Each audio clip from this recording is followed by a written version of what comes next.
of last session, the end of the line, where our trio crawl out of the wreckage alive.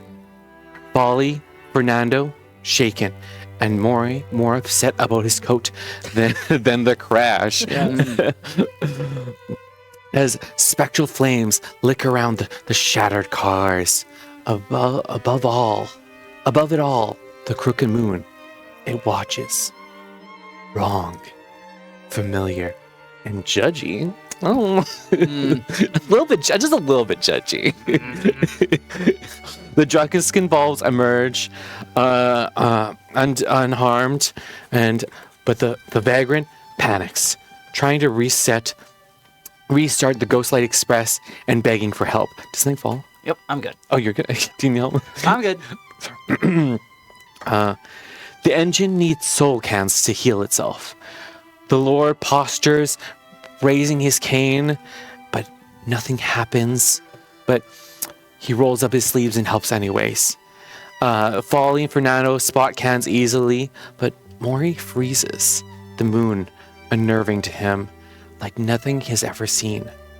And with a friendly pat from Folly and a quiet talk from Fernando, Mori steadies. The last soul can is found. The cans are fed to the engine, and black vines slither in after them. The train howls, warping into a corrupted mockery of itself. The vagrant and the Druskenvalds flee to the tree line, but the trio stand on their ground. Mori punches the train in the face, spitting on his many rings, causing a necrotic sludge to follow. Folly insults the train, but the train censors it with its loud toot, toot, toot, toot, toot. Rude. Oh no. The spectral metal slams forward, grappling some of them in place. Folly throws some eldritch rocks, and a giant clown hammer slams on it. Fernando manifests a black scythe, cursing the engine as he calls upon the Raven Queen. A call from the Raven elsewhere. Ah! That's my goddess. Ka.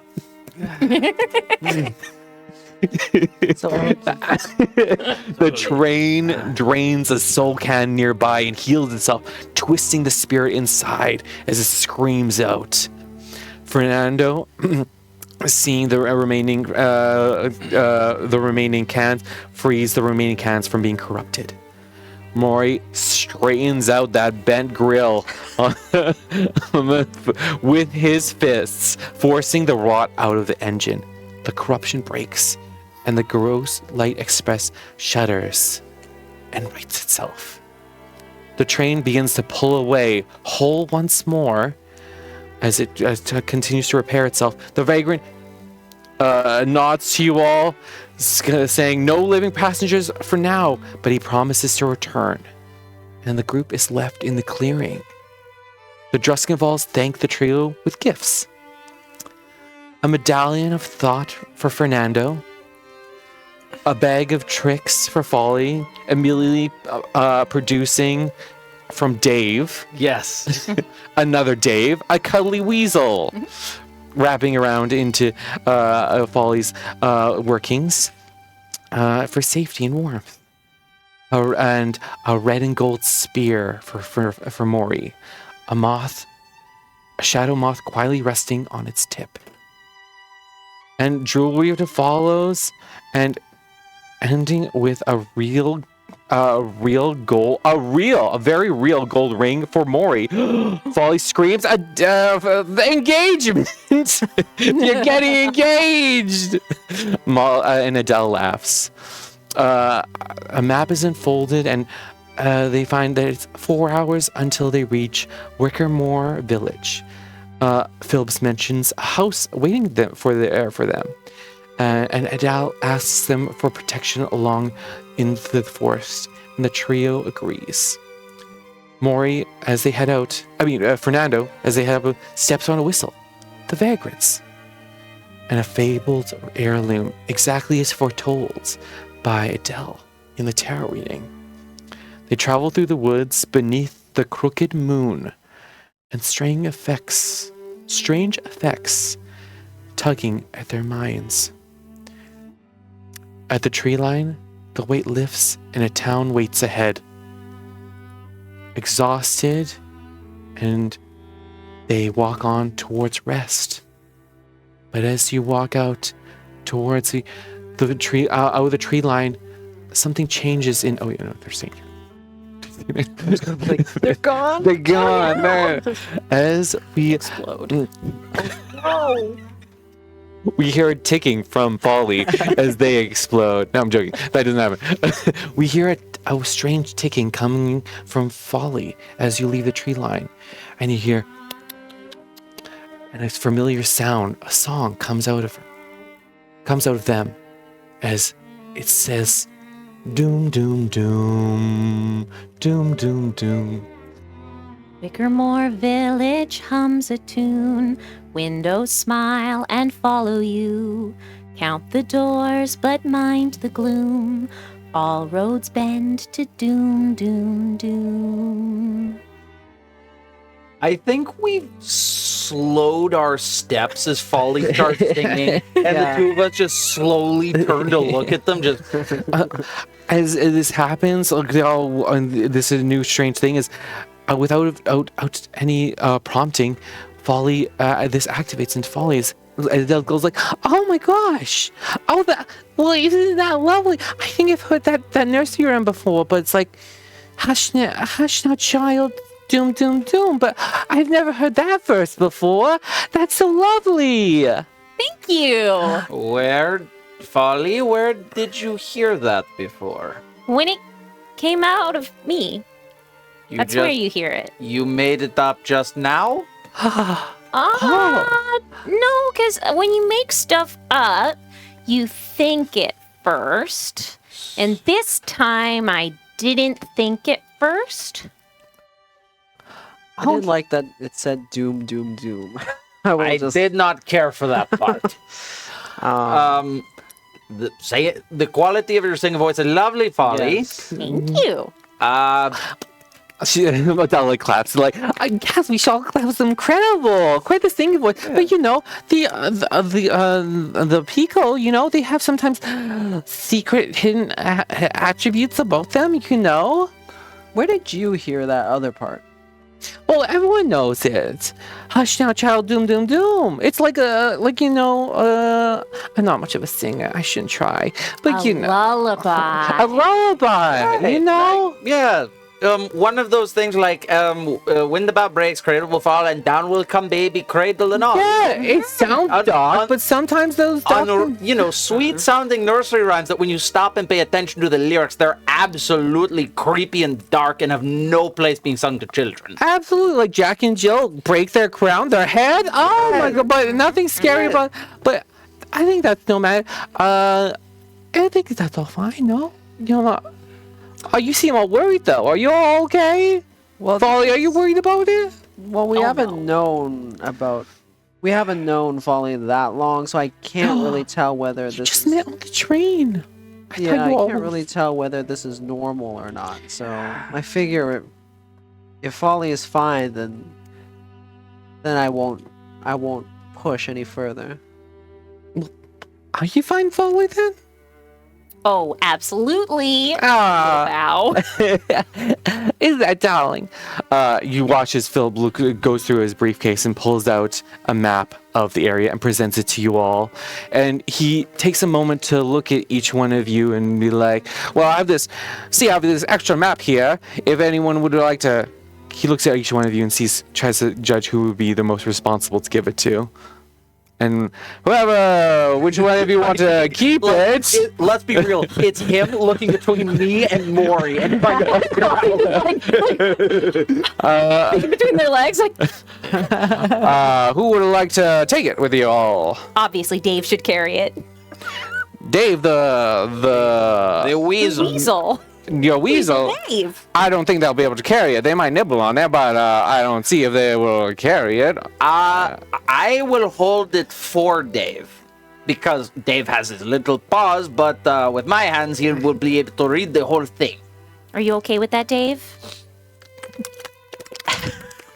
He'll allow it this time. Thank you, Dave. Okay. He hands you the extra as he presents you as the you are seen. Well, see here, this it looks like the what is it? He points to the clock tower at the very center of the village. That looks to be the mayor's household, and I feel if we go there, we'll get some answers that we need. As you all head towards together with the blah, blah, blah. Sorry, why am I doing that? The mayor sounds like a good idea. Good. Meeting with the mayor. Maybe they'll give us the keys to the city. We are meeting him for the first time. I mean, we can ask, but I think we should be prepared to take no for an answer. Sure. As Philip looks at being engrossed in the map and you're like, oh yeah, if we go down there, you head down like out of the tree line and towards you finally arrive at Wickermore Village. You find a quaint town comprised of humble timber framed buildings with shingled roofs. You walk through empty streets and you hear the tolling of the bells from the clock tower that rises above from a large building in the center of town. Looking around, you see candlelights in some of the windows above and stuff. But shutters are drawn and closed. As the group of you enter in, as you're walking through the village, you hear like the hum of noises coming from the buildings and like the warm glow of candlelight from some of the windows. But as you come to the center, you realize that it's all coming from inside the houses. No one's outside at this moment. And as you enter the circular town square, where you see a weathered statue of a featureless man stand across from a huge gnarled oak tree, covered in some hundreds of carvings. Suddenly, a shrill shriek shatters the quiet, and you notice a struggling human shape at the base of the tree, bound and staked to the ground. Then you hear the deep guttural growl from across the square. A pack of wolves, led by a huge, shaggy pack leader, approaches the squirming figure, jaw salivating and eyes filled with bloodlust. What do the group of you do? I run to help, and I immediately start preparing a spell. Absolutely. As this happens, as you jump into action, you are 100 feet to 20 feet from the tree, and the wolves are 120 feet from you. You are jumping to action. Yep. And what are the rest of you doing? You watch as you see Fernando hearing the scream. Like, yeah. Can I do a scream? I will try to see if I can do a scream. A scream. I will do a scream right now. Oh, there's the wolf sound. As you hear the wolf calling out, and you're like, ah! How many wolves? You see a pack of you're gonna get, once you get closer you can see, but you see like shapes of wolves and stuff. Shapes. All right. More than a few, I'm guessing. More than a few. You see a large wolf and smaller wolves around them. But what do? You see Philip as Adele like gasps behind you. It's like oh, as she gasps, as Philip pulls out his cane and try to do something, but he puts it in front of Adele to protect her and say, "Don't, darling, it is not safe." As he as Adele just gasps in the corner as he protects Adele. What do the rest of you do? are you heading towards the center? Knowing that it's not normal, like, because I don't know the customs of anything, and the fact that they're shocked by this and they're familiar with the area means that this is Adele and Philip has mentioned they have not been They to, have to not vi- been they have not been to this area. Philip just mentions that he gets correspondence from the mayor. Okay. As you see, like once he pulls out the map and stuff, he's like, I'm not familiar with this area, but I'll need the map to see where we're going and stuff. So you get the sense that he doesn't necessarily know this area, but he just knows to check the map to see where buildings are located. Okay, I'm not gonna I'm gonna follow Fernando, but I'm not planning on immediately jumping into it. I just want to make sure that Fernando doesn't get like mauled to death. Okay. So you can that's stay my behind him. So, preference. I think Folly is also gonna run, with the intention of what. So you said it's like 100 feet. I'm gonna say you can if you follow them, you'll be 60 feet from the tree. Okay, yeah. feet. So basically, Folly's intention is to get within 30 feet of the person who's bound Okay. and use and cast Sanctuary on them. Okay. But I know that it's going to take more than a turn. It'll take a turn to at least get close enough, right? Yeah. So So you all intending to follow towards the bound creature. yeah, I think so. At least that's Folly saw Fernando take off and just ran alongside and was like, "We have to help someone." Absolutely. I'm doing it reservedly though because I don't know why they're staked to the ground. Like that is the part that's making me like. We can ask questions later. I know. As the group of you come to the square, I'm gonna need you all to there's no roll sneaking in this. roll initiative. Okay, tell me what you all rolled as we go down the list. Fernando, what did you roll? I rolled an 8. An 8 total? Yes. The founders round of before you. And Mori, what did you get? I also got an 8. An 8. Who has the higher You have the higher dexterity of the two of 18, us. yeah, 18. Mhm. and what did Folly get? 14. 14. Okay, nice. I assume it's just a better use of our overall stuff for me to use my free Sanctuary cast. Then I don't know if you have Sanctuary, but I'm probably. I know it's a cleric spell, but I have a free cast of it, so it makes sense for me to try to use it. I on do my not turn, have right? sanctuary. That is Okay. all you. I get it. Yeah, I have a once per day to use it, so this is the kind of Perfect. actual situation Amazing. that makes the most sense. Okay. Okay. As I should let me see. As we will begin the counter as the wolves go first. The wolves, as you see, a group of wolves, as they become uninvisible. I'm like, why are they invisible? Invisible wolves. Can you see them now? No, you can't see them. Let me change the settings of these to vision. Full scene. Ooh, dramatic. La la. Well, Tree. or maybe, or That's a lot of Okay. wolves. combatant? No. Is that better? No. We'll see. We'll see how this works Yeah, out. that's I'm just gonna pull these dice trees out of the way.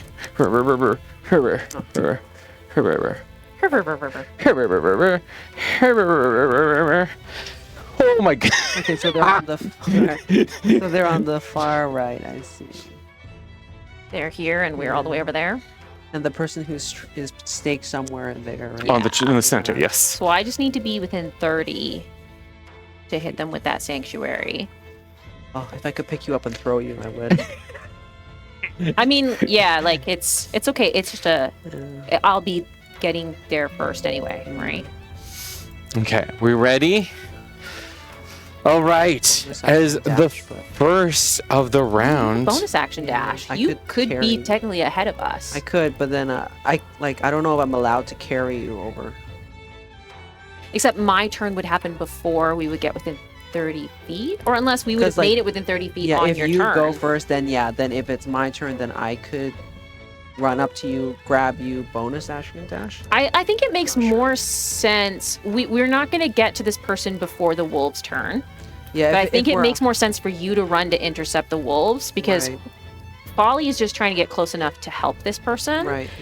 but not necessarily get right next to the wolves. Okay, Right? Gotcha. Yeah. What they seem so friendly. There's a red dice over. What? No, There's a red Go dice. first. we have to roll Yeah. initiative. Well, I mean, we're trying to be good Samaritans, but let's be real. This person's probably going to get eaten. So this first, the first movement is you see they are rushing. The group of them take their full movement to run as they see. They see the group of you approaching and rushing ahead and stuff, but the group of them are heading towards the tree in this moment. Not- As you see, Oh my god, they're so fast. Mm-hmm. They're wolves. Yeah. They move There's- anywhere between 40 to 50 feet per round. And if they work the way the last, they're better at attacking when they're next to each other. Yes, they are. So, Pack yeah. tactics. you see the group of them rush to attack. As they see you, they kind of judge, looking at you and judging you and seeing like you the more able combatants, but they see a free meal right there on the little thing. Okay. As they head to the eyes glowering. As the next on the docket is Folly. What are you doing? So if I'm 60 feet away, I can use 30 feet movement, which puts me within 30 feet of the thing tied up. Yes, yeah. What do I see? You're not close enough to see it, but you see a humanoid figure, and there's a stake down rope tying them to the ground. Okay. But you have to roll me an investigation, get closer to see what you want. Okay. Well, I'll You see something wriggling around. Do you want to just use your movement to get? So I'm going to get my movement to get within 30 feet of the tree, Yes. the person at the tree, and then I'm going to use my bonus action to cast Sanctuary on that person. Very nice. Very nice. And that means that. Do you want me to? It means that. They have to make a wisdom saving throw. Yeah, there's a wisdom save. Any creature who targets a warded creature with an attack roll or damage spell must succeed in a wisdom saving throw, or either choose a new target or lose the attack or spell. What's the save again? It's It'll be my spell. 15 so or 14. 14? Okay, 14.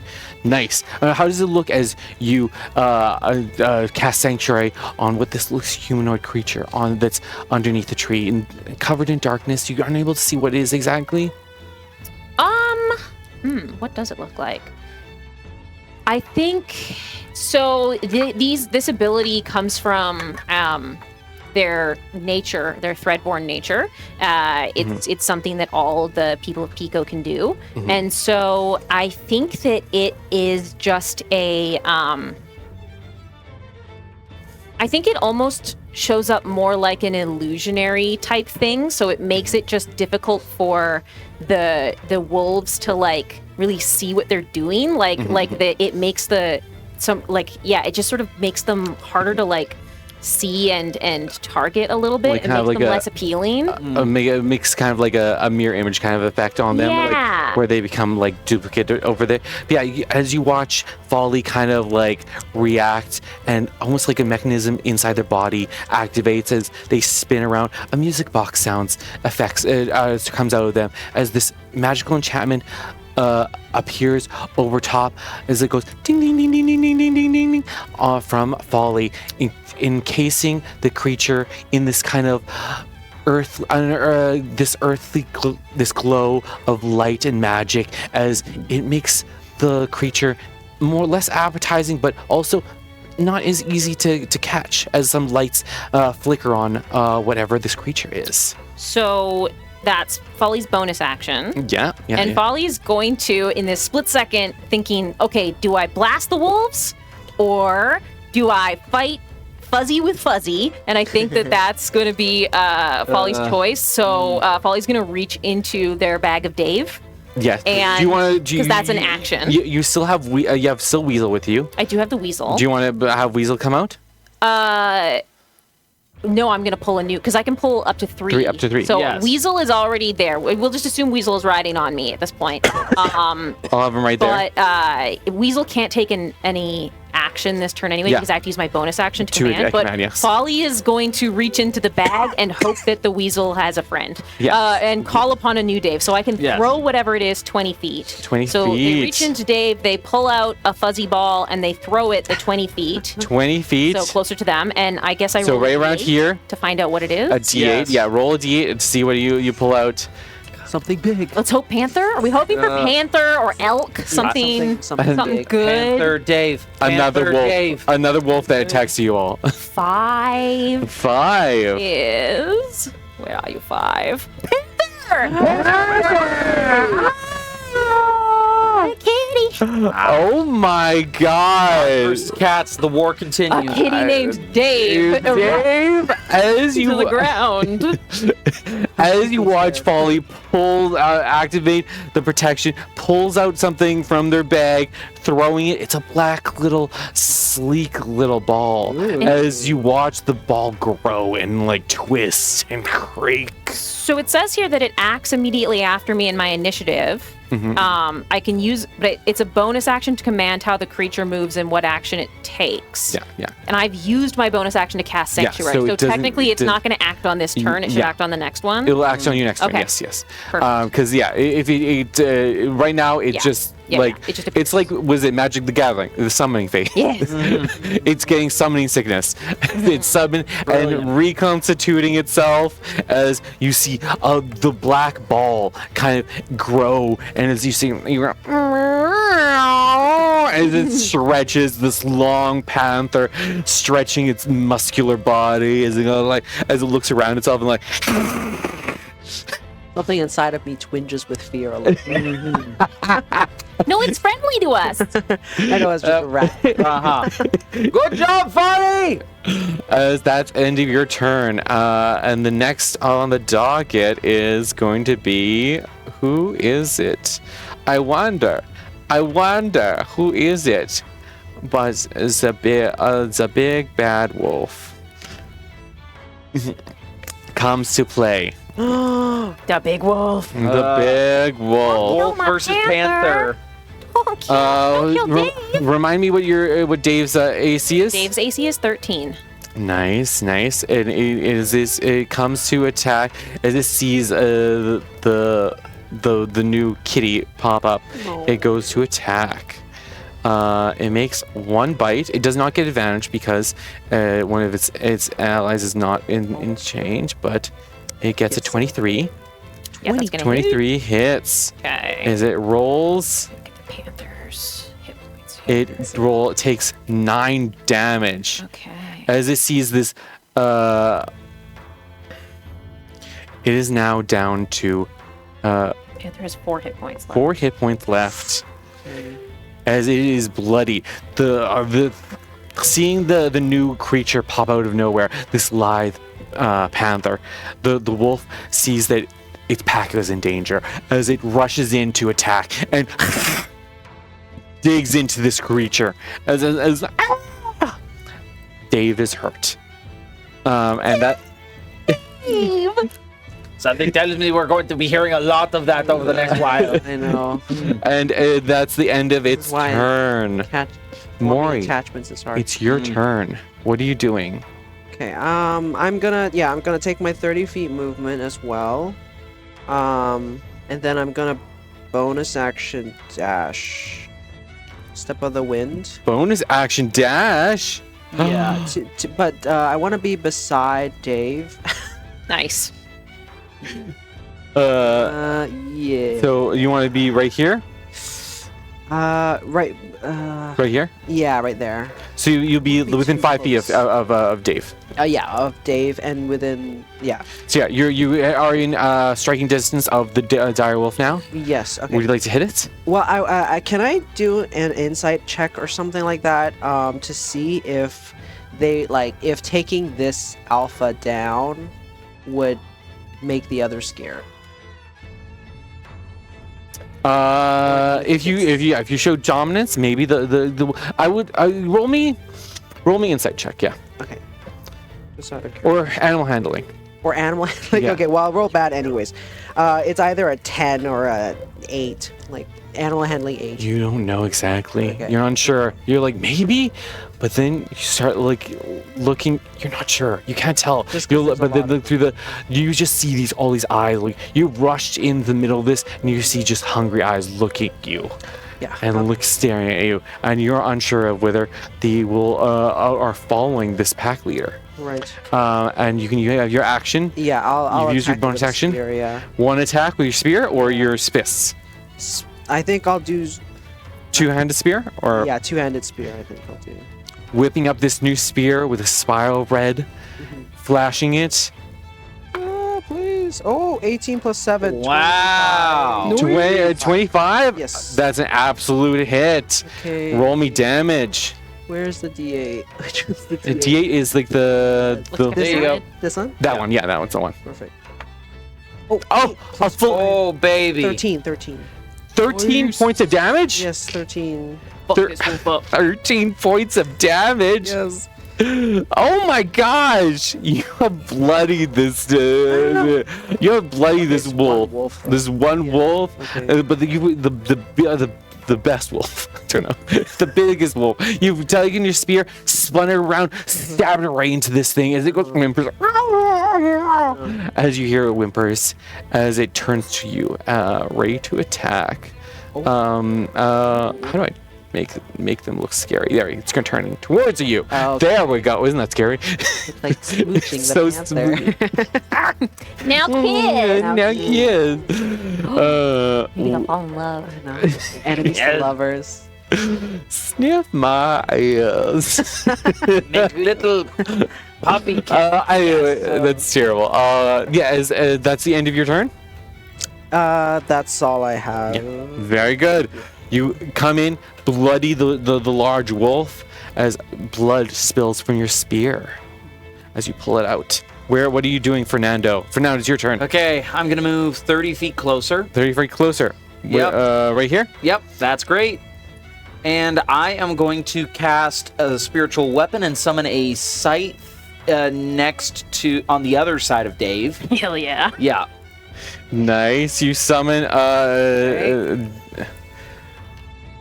you summon a spear. Roll me that attack. Okay, so as I'm casting the spell, Folly, you just hear Fernando, of all of the things that we had to face, why did it have to be fucking dogs? They're always trying to eat my bone. Oh my god. That's a nat 1. Oh no!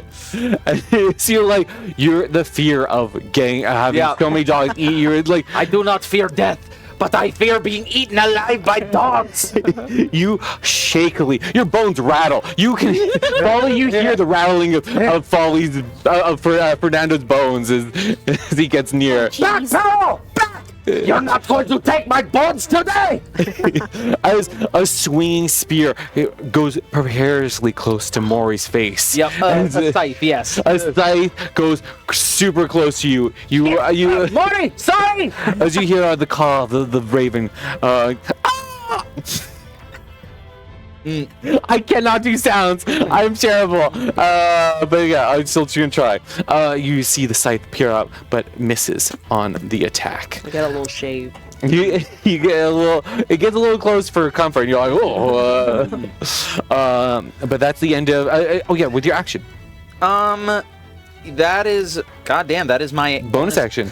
Ooh, okay, if that's a bonus action for, actually, let me just double check that the, You are concentrating. yes, I'm checking the spell list because I don't know if it's a standard action to summon it or a bonus Spiritual weapon is a bonus action. Bonus action. The casting Bonus time is action? Okay, then I'm going to cast Toll the Dead as a standard action. Toll the dead on the thing. That is going to be a wisdom saving throw against it. The DC for that is 14.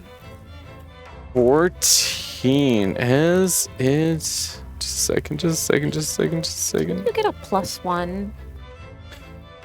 all of your. Doesn't that whistle give you a +1 to your? Does it? It's his saving throws. Oh, it's just saving Yeah. throws. Sorry, I Yeah. couldn't remember if it It's was okay. like equal to a weapon or equal to a saving throws. That makes sense. Okay. Yep.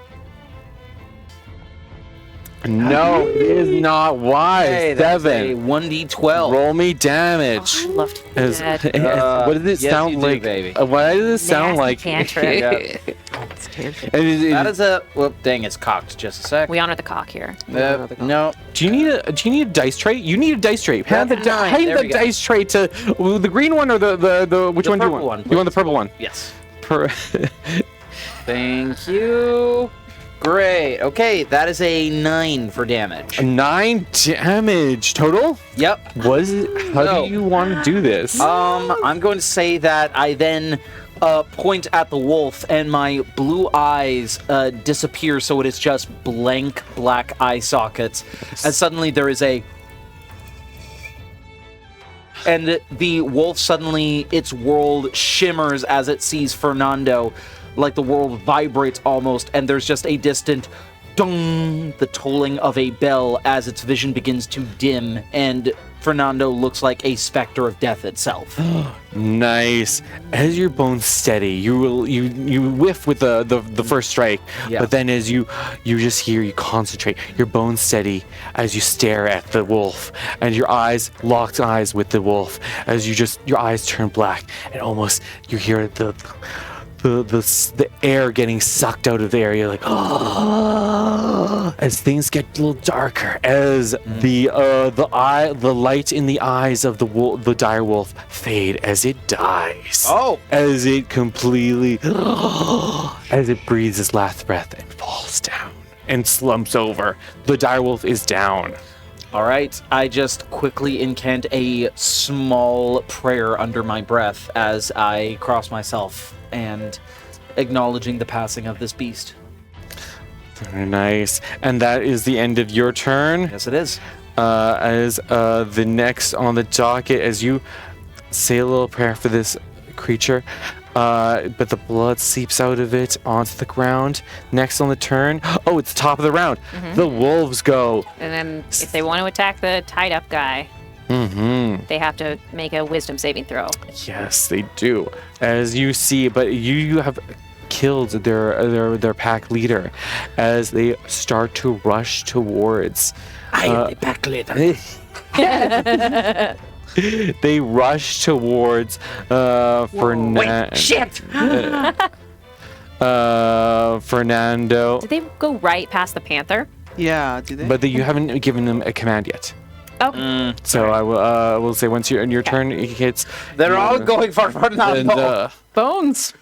Yep, that's true. Oh, I'm also going to say, just as an aside, if we ever come across any dogs in the campaign, by default, many of them will be watching Fernando and just slowly licking their chops. Yeah, exactly. sorry, what? Oh, just by default, dogs just watch Fernando You? and just like sniff him and just they salivate at the the sight of him. tastiest of treats. Yes. You are looking I am a like a walking snack. milk bone. But Mori, one of the dogs passed by you. If you want to make an opportunity attack as it yeah. rushes towards Folly. okay. Yeah, I'll attack it. I'll use my spear, I guess. Yeah. 2 hands or 1 hand? 2 hands always. Nice. Always. 20. 20, that's a hit. Roll me damage. Why did I take it out? Roll. 10 total. 5 plus. Thank Jesus. They're still alive. They're still alive. You see this quickly dodging wolf pass through you. You pull the blood out of the spear out of the leader, and the blood trickles down as you rake it across it as it passes by. You get a good dig in as you see some of its guts start spilling out, but it's bleeding. It's still alive. Then It's still alive. Folly is going to do a killing joke. So wisdom saving throw from that wolf. And it's an injury. This is Saving throw. If I can take it crazy. down. Yeah. You got this. Kill the wolf. Oh, this is crazy. Y'all are. Oh, thank you. 14, 15. Damn it. Okay. So as you It's just like, Folly's just like, bad dog. you really doggy, like even like the little like a little cartoon sound effects pop out of Folly as they start insulting this doggy, but this doggy's eyes go blood red as it comes towards you. The blood filling in their eyes as the hit that drives around it has started filling the eyes as it's now lost in bloodlust. Truly bad dogs Okay. don't care about the fact that they're bad dogs. They haven't even tagged yet. As another one, as you have, as this one goes towards, wait, there's 3 more. Oh, another one goes towards,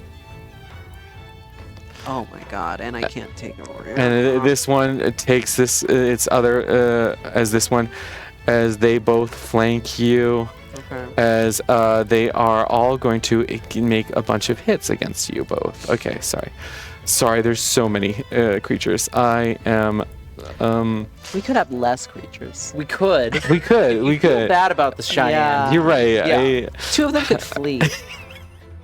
They're so scared. Mm. I wonder, maybe, Can't see. okay, so, can you not see?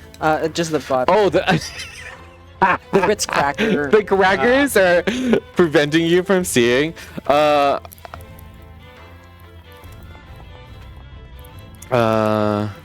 First attack on Fernando. Does a 10 hit? Does not. My AC is 17. 17, very good. Oh, but I think a 20 will Yes, hit it you. will. Let me see if they get a crit.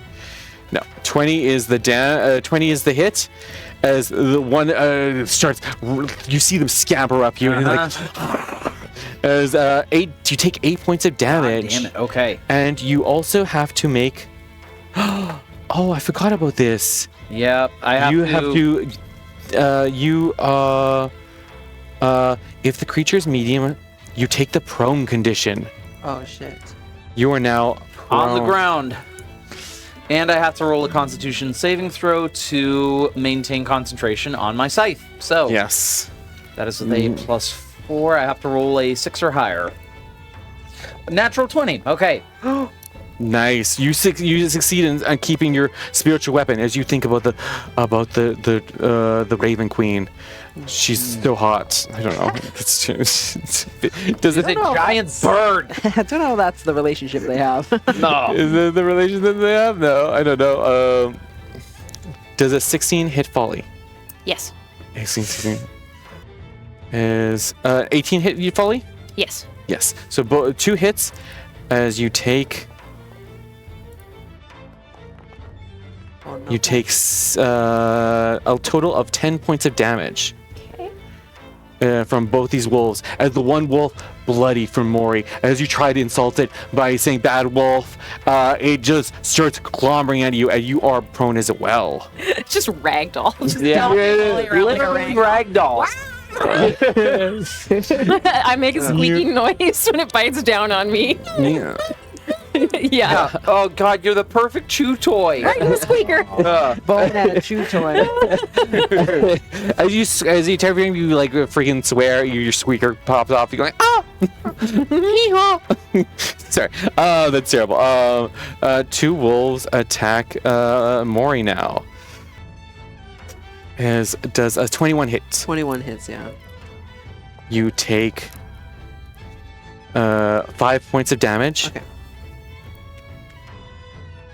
Wait, you're marking on. Use the thingy. Yeah, Use the marker. I know, right? but it's the erasable kind. It's the racer. Yeah, I like- You like the racer one? Yeah. Okay. Sorry, I shouldn't be telling you. That's terrible. Does a 17 hit you? 17 does not hit me, no. Okay. Oh yeah, it's advantage. 17 still. Okay, Yeah. so 17 doesn't hit you. No. Nicely done. So one hits you Okay. for 5 damage, and you are knocked prone as it grabs onto you and keeps you down on the floor. And that is the end of the wolves' turn. Okay. As the next on the docket is Folly. Yeah. What are you doing? You have one hanging by the thread, bloodshot eyes. Its guts are on the floor as it trails behind towards Mori, trying to stop it. So I think Is Sanctuary concentration, by the way? no, it's not. Okay, cool. Nice. As long as that person doesn't try to move or doesn't try to cast a spell or attack anything, it's Nice, just nice. that. I think that Folly is going to, I guess, try to blast. I guess, would they be doing this at disadvantage because they're right next to the wolf? It's like that melee spell attacks have a disadvantage if you're next to them. Yes, I think Or so. you mean ranged? Yeah, Or ranged if it's ranged spell. spells, yes. Yeah, it's a ranged spell attack, so it's going to be at disadvantage. But I don't see what else they would do in this moment otherwise. So that still seems like the thing. Is that like so? Eldritch Blast would be disadvantage if they're next to them, right? Yes, Yeah. range Yeah. spells. That's how Yeah. they function. Nice. Okay. Well, it's okay. I'm gonna do it anyway. So, unless there's discard. No, I think instead they're okay. So Folly like is getting ragdolled around, and then just like looks at this wolf, like turns her head to look at the wolf that bit her, as like Yeah. and basically says, "I said bad dog," and casts dissonant whispers. Oh, nice. Do you want to do it on the one that's barely hanging on, or the healthy one? This one is guts are spilled out. This one is full health. Which is the one that attacked me? This one attacked you. As It's got to be the one that I'm in the mouth of. That just makes the most sense. both of them have hit you, so they're both they both both yeah. They're both chewing on you. The one with full health, Full health. I guess. No, totally makes sense. So that's a wisdom saving throw. Wisdom saving throw. Nice. Okay. As it rolls, let's see what it does. Natural 20. Oh, and I do it as a 2. Oh, okay. Okay. Sorry, natural 20 as these wolves, invigorated by their pack with them, doesn't hear your words, as you just hear the growls of you scream out, "Bad dog!" This one still stays there with you. And then Is there anything my else? bonus action will have to be the panther. Yes, you can command the panther.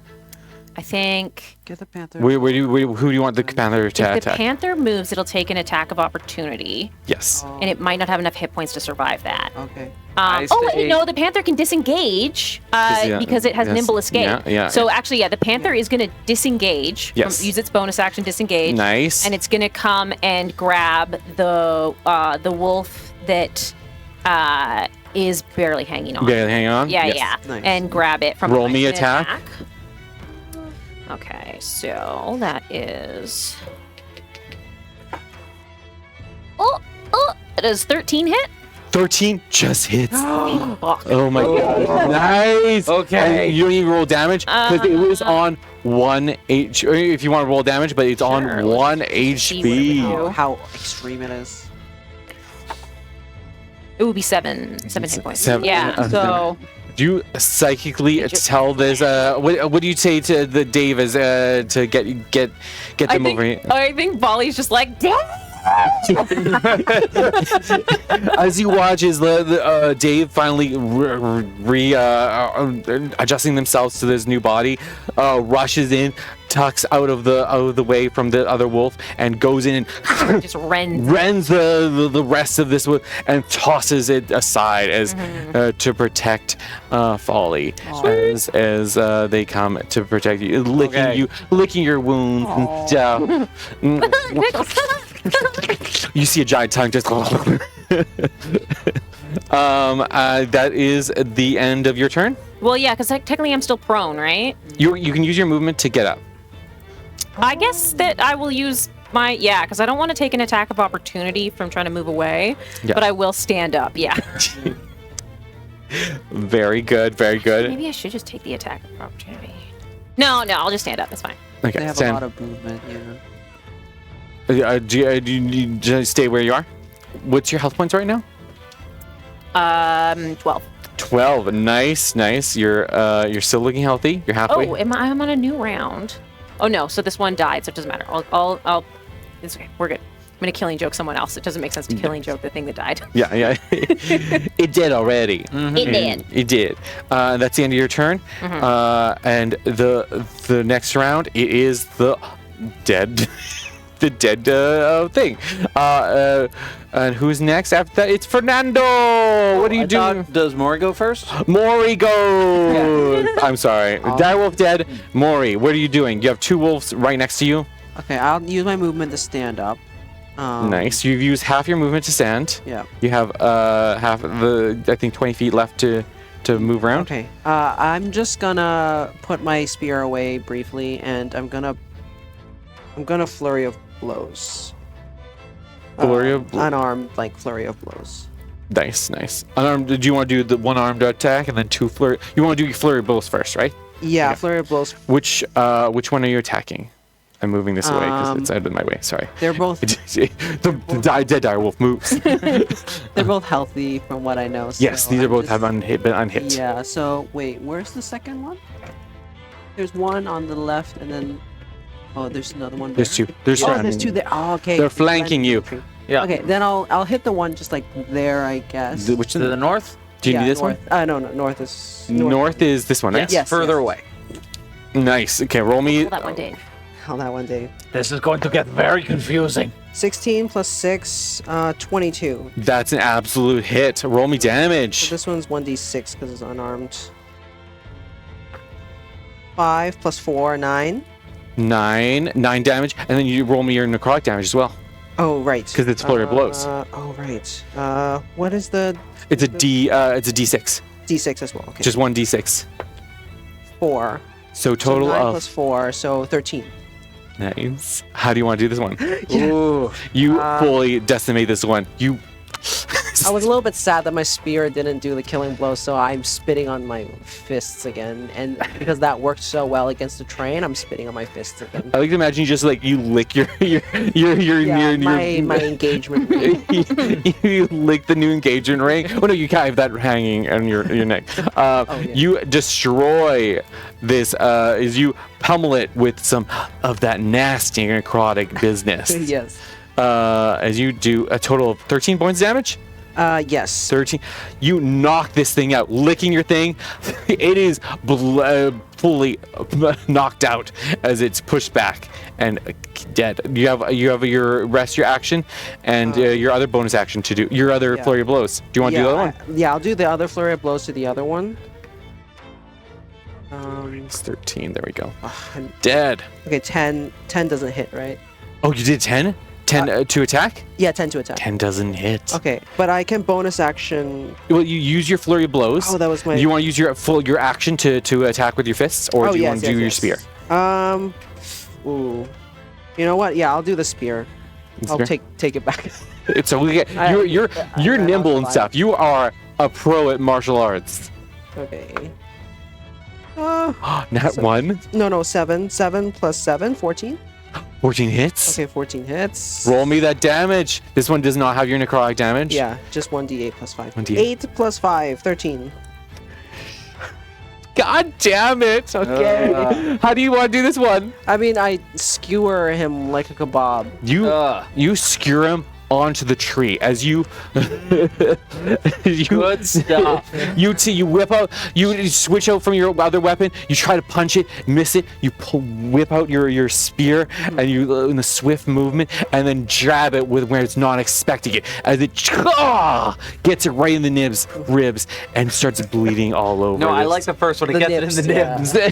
nibs. you get right in the teat Yeah. as you like Oh. it's like, it lactates and bleeds Yeah. all over the place. Oh no, that one had a litter recently. Don't remind me. As you lick the milk off Yeah. Is that what do? You have your rest of your movement? What do you want to do? Yeah, I'm gonna go towards Fernando. I want to go behind, maybe. Because Okay, how much is behind your the total speed?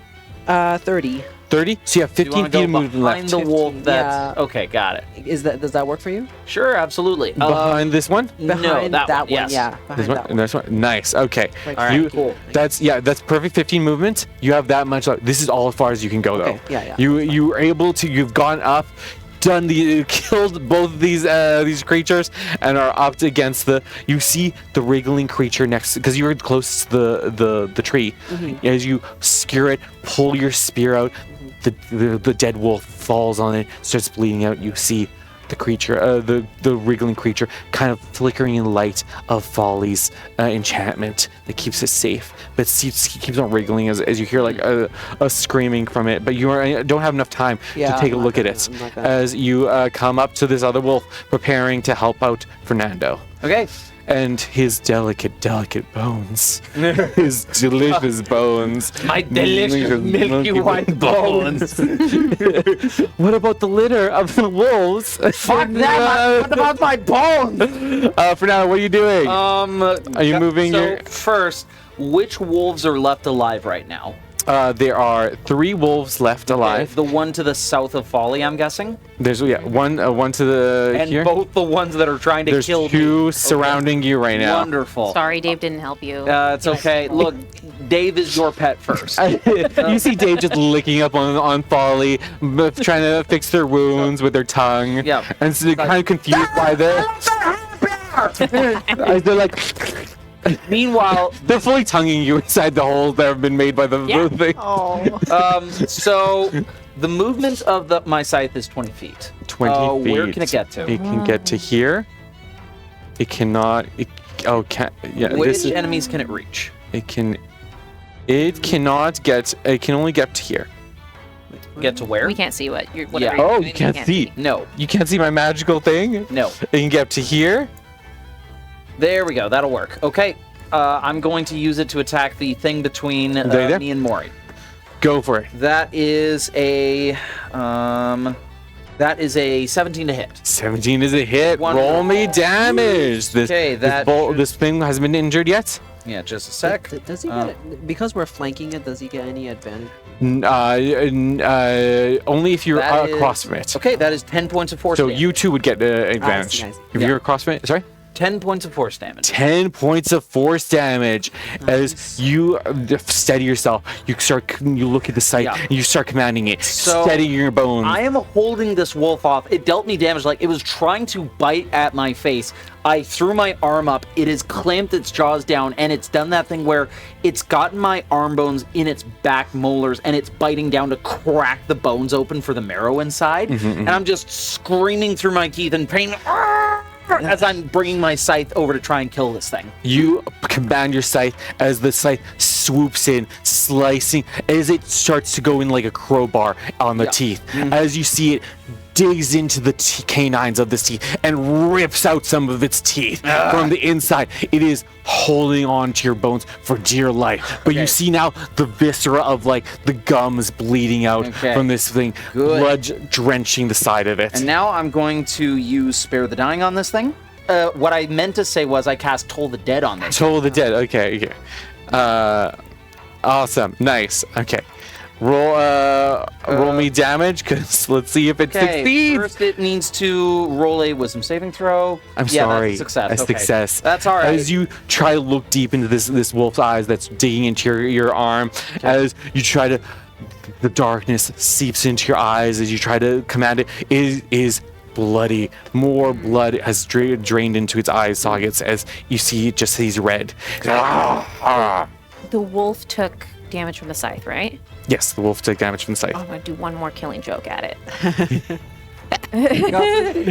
What- Just more bad dog. So wisdom saving throw for that wolf. As you see the God damn it, these wisdom saving throws. It's so You've many. beaten every single one I've thrown at you, except that one. So it's gonna take 1d6 plus 4 psychic Plus- damage. Are you doing the +4 +5 because you're It's plus 4. Yeah, it's and my then- Oh, your charisma bonus. Yes. Yeah, Yes, because yes. yes, agonizing. Agonizing psychic damage. So that's 8 psychic damage, and it has disadvantage on its next attack unless Nice. that kills it. And how do you want to do this? This is the first time you're killing killing jokes. How does it work? I think Folly is like standing and is kind of like between a panther and a wolf and all of that, but having seen the scythe like take a bite out of that wolf, and then Fernando like failed to hit it with Toll the Dead again, I think she just fully rotates her head around like backwards so it's facing the wolf, and just in the like with the most conviction of all of the times, this time it's just like bad doggy. And yeah, Amazing. and it finally hears it. Yeah. Finally. Now with the conviction of saying the words, not, but you hear like a guttural groan coming out of Folly as a bad dog. You kind of have to use like the big man voice sometimes when you talk to dogs. Like, Yeah, you can take it, oh, hi, cutie. But then sometimes you have to get to the listen. It's like, I said, stop. You have to use that. And it's like finally that voice comes out of Folly. You're still on the floor, but you like your head rotates around and you like then you like an accordion. You So get the deep. you get all the air in you as you let out this growl. Dog. All the wolves, their ears go down into airplane mode. Like, but this one died. You see it suddenly looks at you and goes, as you see the eyeballs burst in its head. As it dies from psychic damage. It is dead. And there are 2 surrounding you. Is that the end of your turn, Fernando? Yeah, that's the end of my turn. Okay, nice. Thank you, Folly. Normally, I would feel bad about this, but they tried to rip my arm off, so let's all yell at these fuckers. Nice.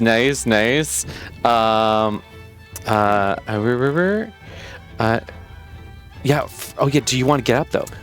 Yes, I do. I'll use my movement action. To get up. Yeah, That'll be the end of my turn. I forgot to mention that. You're still down, so I was like, let's double check that you want to get up, because I would have advantage on you if I was there. Like that, wouldn't you? What? Well, yeah, I guess technically because we're between the 2 living wolves now, they don't have advantage. Yes. Yes. The power of standing next to each other. Hell yes. Learned Yes. it from the wolves. Power of a pack. You're not the only ones that can use pack tactics.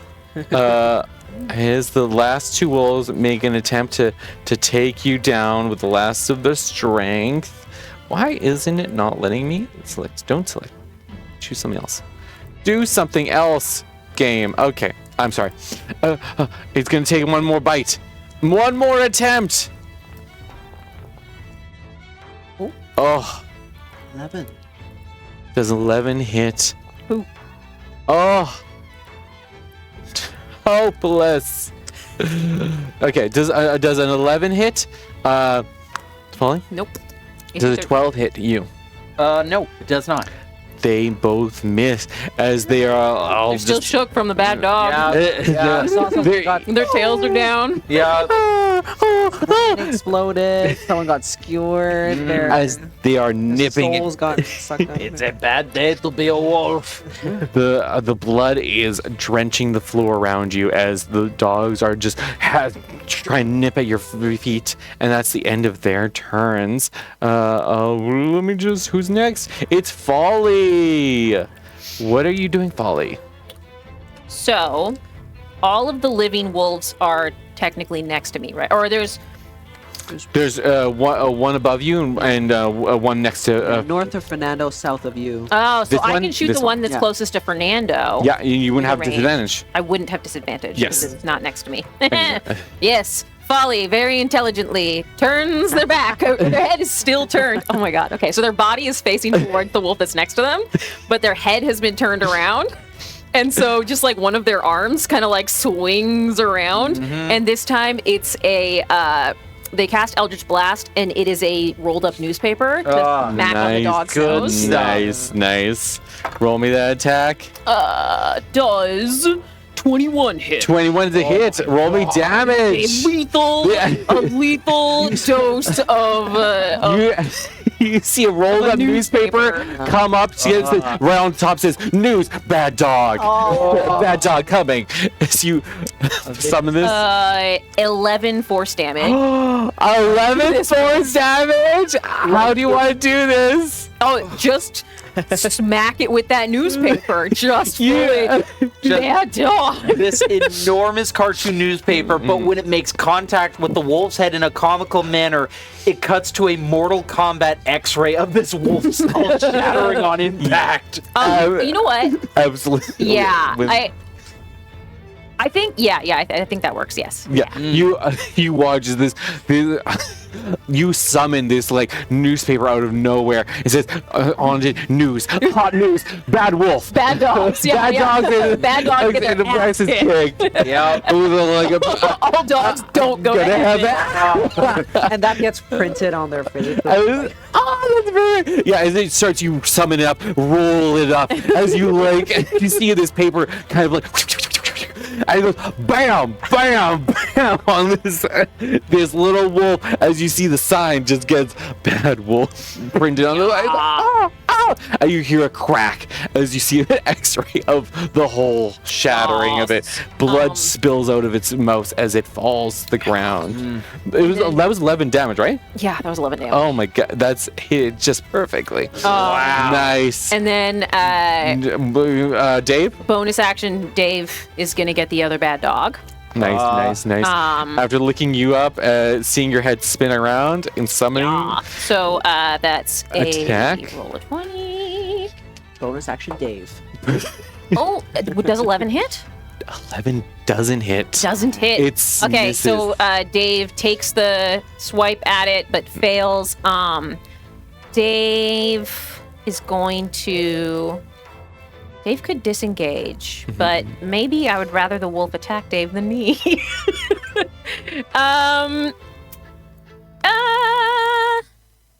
you want to sacrifice Dave to do a reaction? No, I think I'll let Dave stay where he is. Okay. Who knows what'll happen now? Yeah. 2 more There's, people. there's 2 more people. Mori and Fernando are next. Yeah. That's the end of your turn.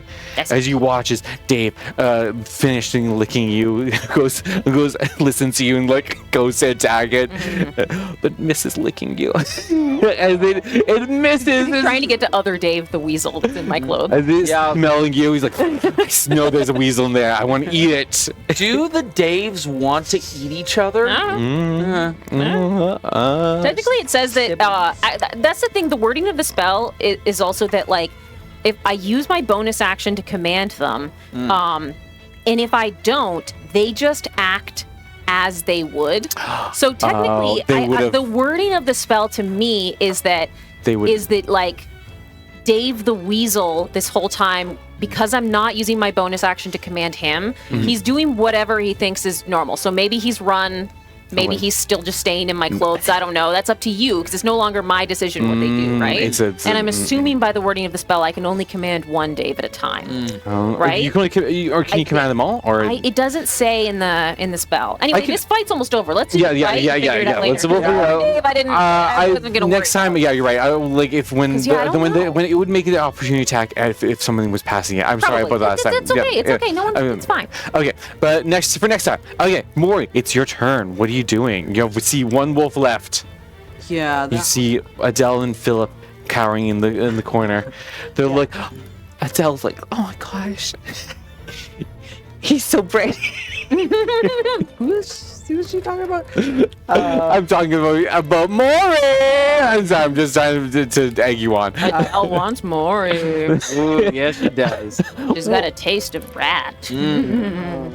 Well, anyways, Mori goes to flank. I have enough movement to. But it's just lingering effects from the curse from before. You realize she's not actually flirting with you. I'm just plugging with you. I'm sorry. But Mori kind of thinks that. Mori, can I? Do you have enough movement to flank it? Like. Oh yeah. Let's see. as I'm well. having the wrong thing selected. Why can't I touch this thing? Oh, it's in the way. This is crazy. Sorry. There you go. Yes, you absolutely have enough movement. 20 feet of movement. You get there. Then I'm gonna, You slide through in between Dave and the wolf, and you get into spot. You could have advantage to hit. yes, okay. I'll try spearing it. Oh, 15 plus 7. That's a hit. Roll me the damage. Okay, yeah, the other one was a 7. Okay. 1d8. D8. Oh, 8 damage. 8 damage. You slice into this thing as you stab it with the 8 damage. It is hurt. It is bloodied. Bloodied. I wonder if I should go extreme or not. Because you are next, and I'm pretty That's sure true. you can get it. Yep. But you have you have because you can do a one bonus action one hit with your fist. Yeah. You don't need to use your flurry of blows. Right. Kill his Oh, wolf. okay. Because yeah. Well, we'll see if I can hit it then. Do you want to just do the Bonus action. bonus action hit? Yeah. Yeah. Rub its nose in it. You have advantage because you're flanking. Okay, 20. Twen- Not nat. 29? What? 20, not nat. 20 not Dirty 20, okay. Dirty 20, sorry. This is with your hit. Unarmed, right? So it's a No, D6. 1d6, yeah. 1d6. Unnatural 20. And another 8 damage. Another 8 damage. How do you want to do this, Mori? Oh, The last gosh. wolf. This one has been okay. This one's on. Okay. Yeah, This I guess. this was you were the first to interject. Right. I guess. Yeah. I'm just gonna punch it into the ground. I guess. You I just whack it with one fist. You like hero 3-point landing. Take your fist down. This isn't one of the ones where you lick your rings I'm not and stuff. doing anything extravagant. But yeah, you stab it with the spear, flip the spear back onto your back, and it lands perfectly. And you take your rings, polish it off, and bam! I kind of do it to a tune a bit because you're giving me advantage technically by standing there, so I do a little bit of a wind up. Nice. Mm, Like partnering with Dave a little bit. Cat and mouse. Attacking a dog. It's perfect. Tom and Jerry. Tom and Jerry, you take down this wolf and slam it to the ground. You hear a crunch as your fist hits the ground with this wolf skull, as you hear a splat, and blood just trickles out from underneath the wolf as it is dead. And you have all beaten the wolves in the founders in the founders round, as quiet suddenly takes over the round as you all successfully have beaten the wolves, and you see the screeching creature underneath underneath the tree kind of vibrate as Is everybody all right? Yes. Okay. We did a massacre. We killed all those wolves. Wow. Just a bunch of stuffing, like, kind of falling out, pushing her stuffing back in. Yeah, it's like, very Scarecrow from Wizard of Oz. Oh yeah, very much so. Yeah. and is the sanctuary is only for 1 minute, right?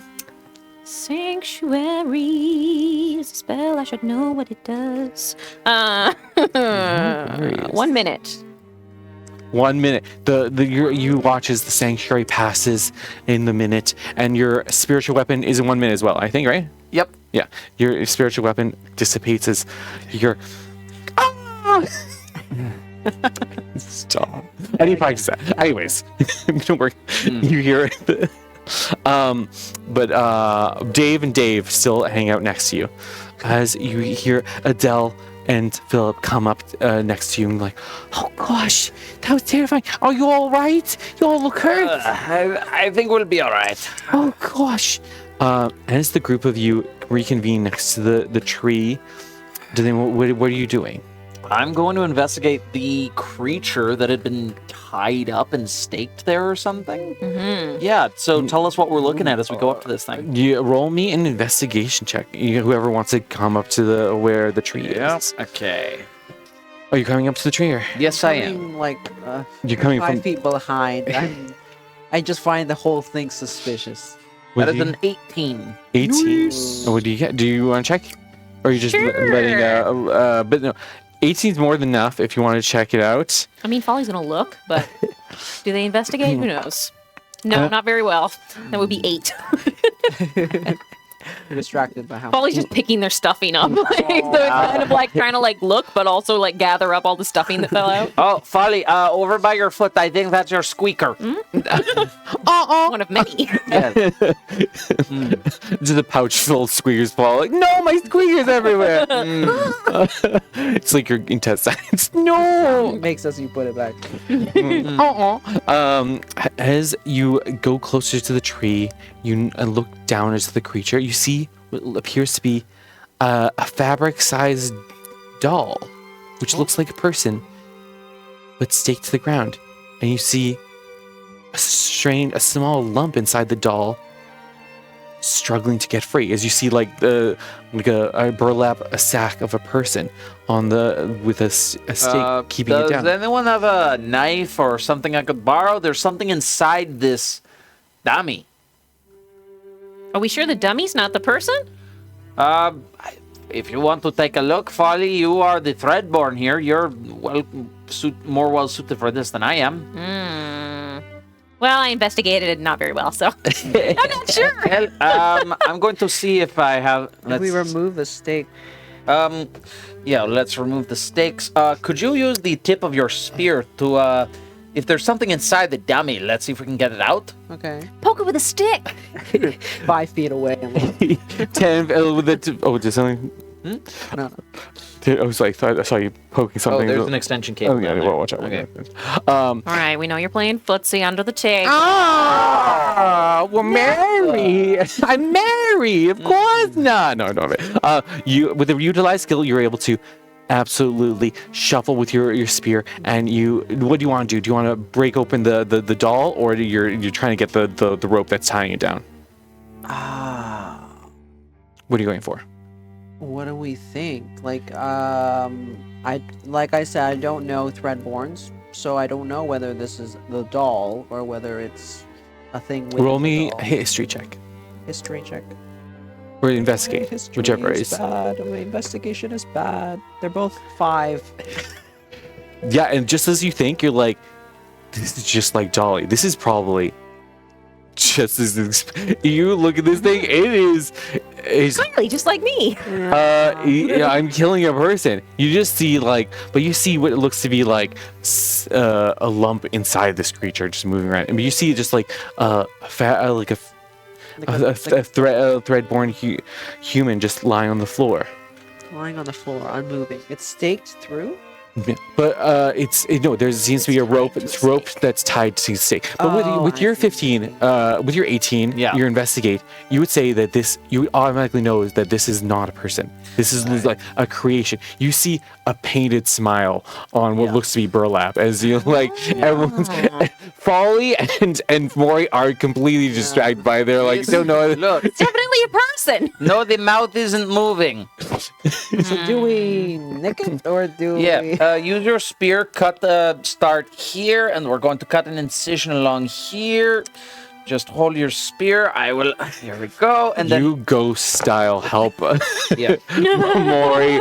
You touch your ghostly hand touches Mori. I'm going to say that Mori is holding the spear like this, and I am gently guiding the point to cut a small incision in the chest of this thing. I'm using my mage hand to poke.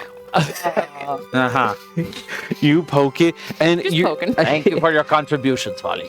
So you're aiming for the rope cut, the rope that's attaching the creature, or the. I want to, if there's something inside of the dummy, I'm trying to cut it out. Absolutely. Roll me a strength check.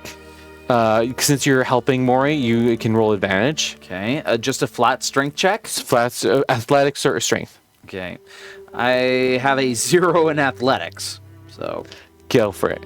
But you You have have advantage, You have yeah, I advantage. do have because advantage. That is a 13. 13 is more than enough. You suddenly you tear into this whatever this threadborn thing is. It's not a threadborn. It's a burlap sack. Yeah. You break it open, and you see it. You. It's not a baby. Wall's about to eat a baby. No, yeah, it's not a baby. Oh. As you see a little baby goat burst out of the burlap sack, as you see a little white goat. Oh no, is it a white goat? You see a little goat pop out of the sack.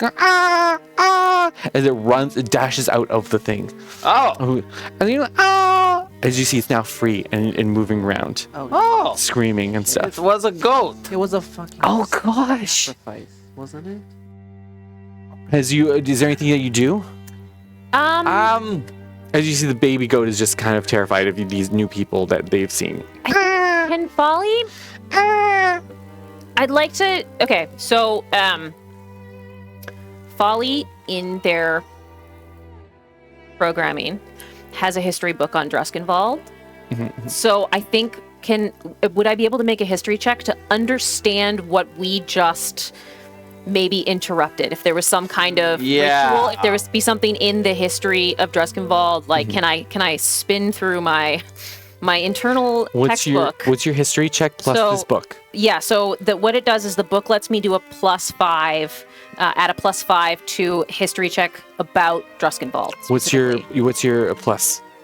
So my history is +1, so it would be +6. You need to get 23. I'd have to get a 23, so I'd have to roll a 17 or higher. But in this moment, you see this baby goat rushing. In this moment, you don't feel you have a moment to investigate what this ritual is. You feel that in this moment, this baby goat is moving around. What are each one of you doing? Are you doing anything to this baby goat? Because you feel like this baby goat is gonna run away. Yeah, I guess I just pounce on it. You want to pounce it? You want to grab? That feels like a grapple check. Yeah, like a grapple, you need to make an athletics check. Athletics, okay. Oh wait, is this cocked or is Cocked. this normal? Yeah, Oh, but no. I'd give it another one. oh my gosh, it's because it's angled. Mm. Oh, sorry. Oh, that's only a 9 + 3, so 12. You've got a friend. You can roll a d4 of guidance added to that. Yay! So I said 12, right? 12 + 4, Ooh. 16. 16. You roll a 4 on that guidance? Hell yeah. 16. You are able to get this. It's just panic, so I'm just... You I don't panically pick up this little goat. It's a tiny little creature. It's What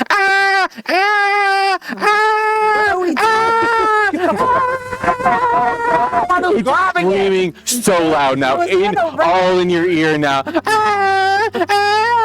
Okay, now what are we doing with this thing? Bring it to the mayor. Sure. Oh gosh, I don't know. I think we should just. We don't know what this is. Let's hold on to it and go to the mayor and talk to him. As you all panicking, trying to figure out what to do with this thing, you hear a large door burst open in the square. A large door facing the town square opens, and you are. Oh, where is he? You are holding this little rascal of a goat. Surrounded by dead wolves. Surrounded by dead wolves. You watch as you're freaking out, but as you notice, like the ground is drenched in blood. But as you're too distracted to notice as you're holding this goat that the ground is just soaking up the blood as it's slowly disappearing.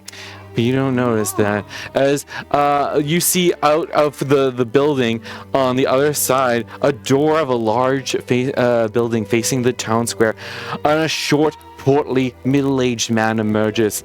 He wears a finely tailored three-piece suit with a matching bowler set, the latter which he removes in deference as he approaches. Oh! 1,000 apologies for the chaos, Lord Druskenvald, Lord Philip.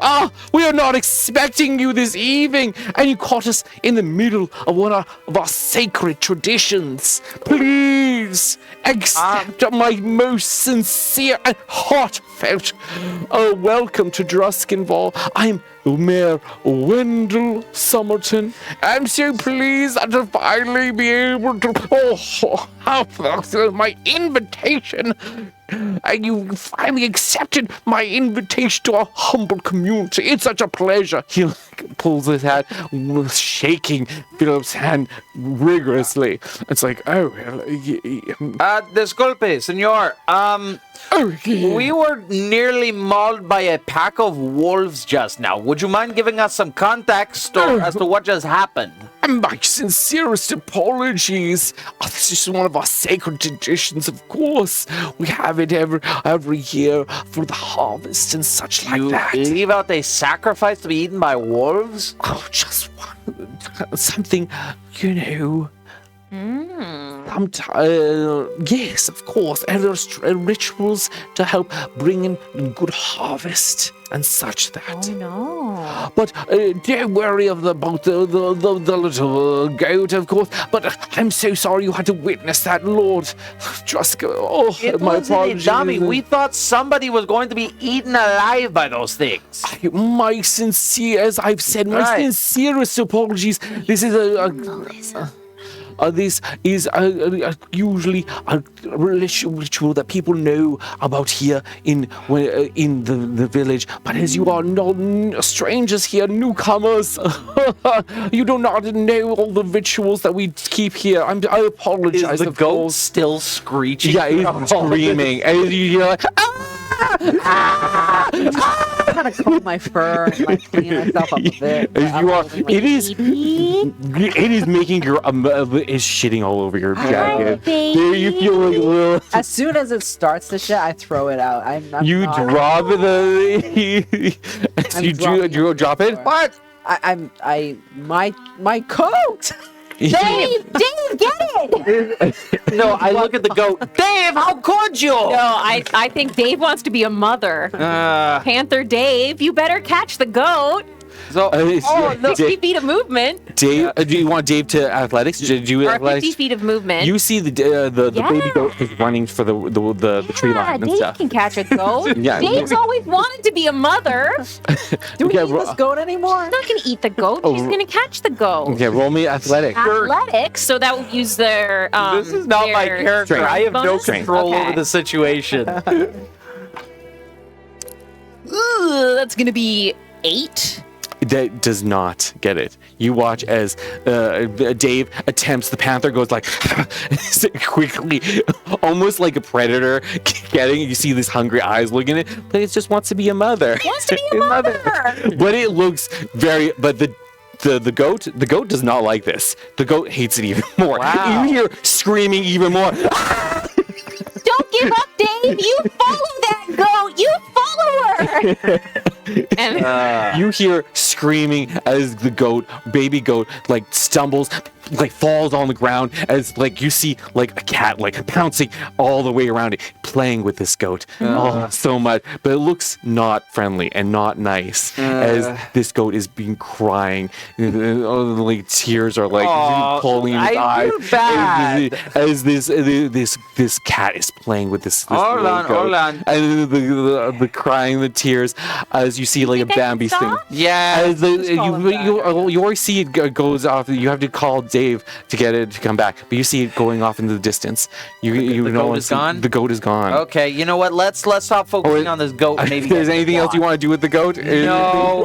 No, I'd like to get on with the adventure now. Okay, sorry. It's okay. No, that was hilarious, but I think we do need to focus on the plot. Yeah, sorry. it's okay, Dave. You And s- when Dave comes back, I give her a big hug. You can be my mother. You see blood drenching all over Dave Yeah. as it comes No, back. she You wonder got if it's really if the hurt. goat. Could be a wolf. It was By the the wolf. Or it could be the wolf. What? You what? Sorry.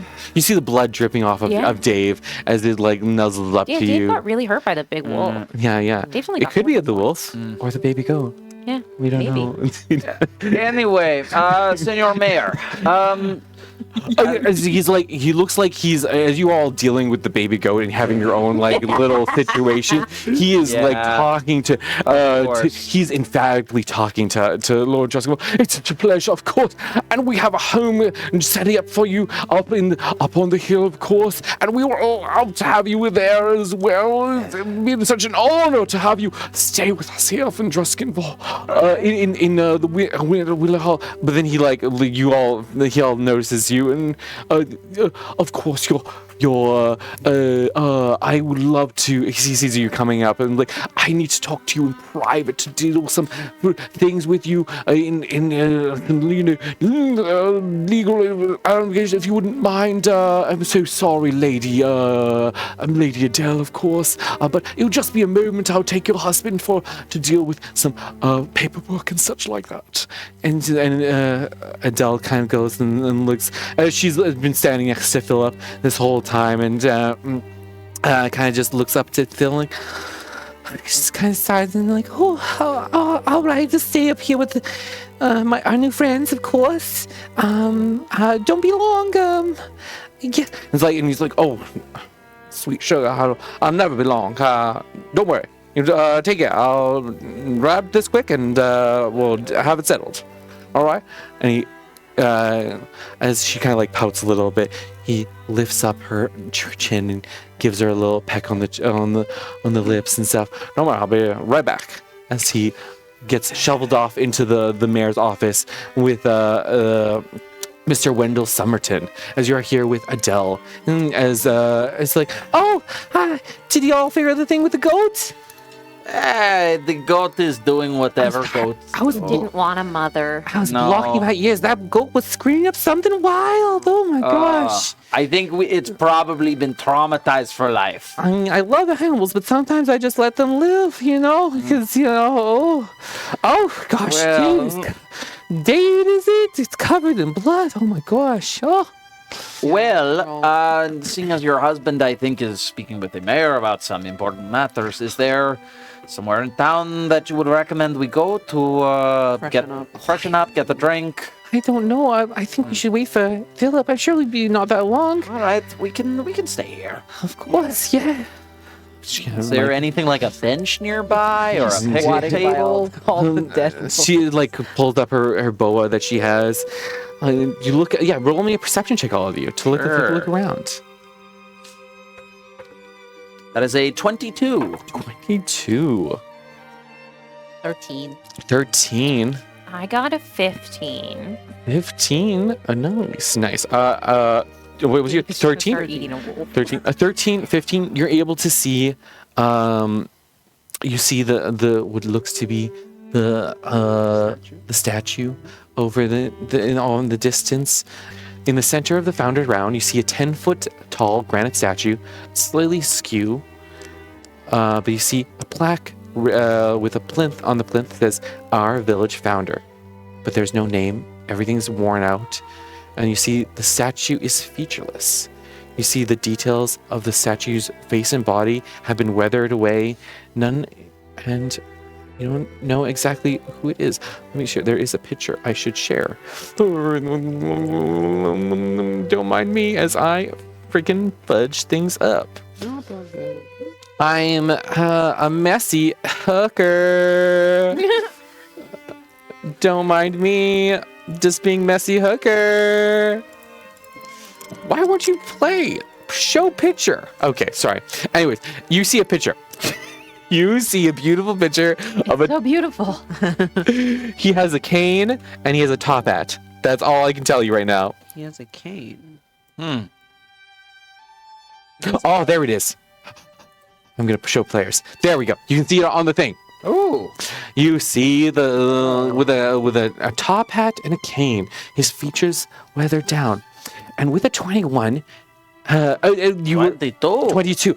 As you get closer, you also see what looks to be a tree, a large oak tree, with what looks to be gnarled branches in the center, and you see what looks. As you get closer, you see the bark has what looks to be faces carved into it, strange faces, as they all look like negative emotions are carved into them. You see hundreds of these faces just carved in despair, envy, anger, as they're all like wrapping around this tree.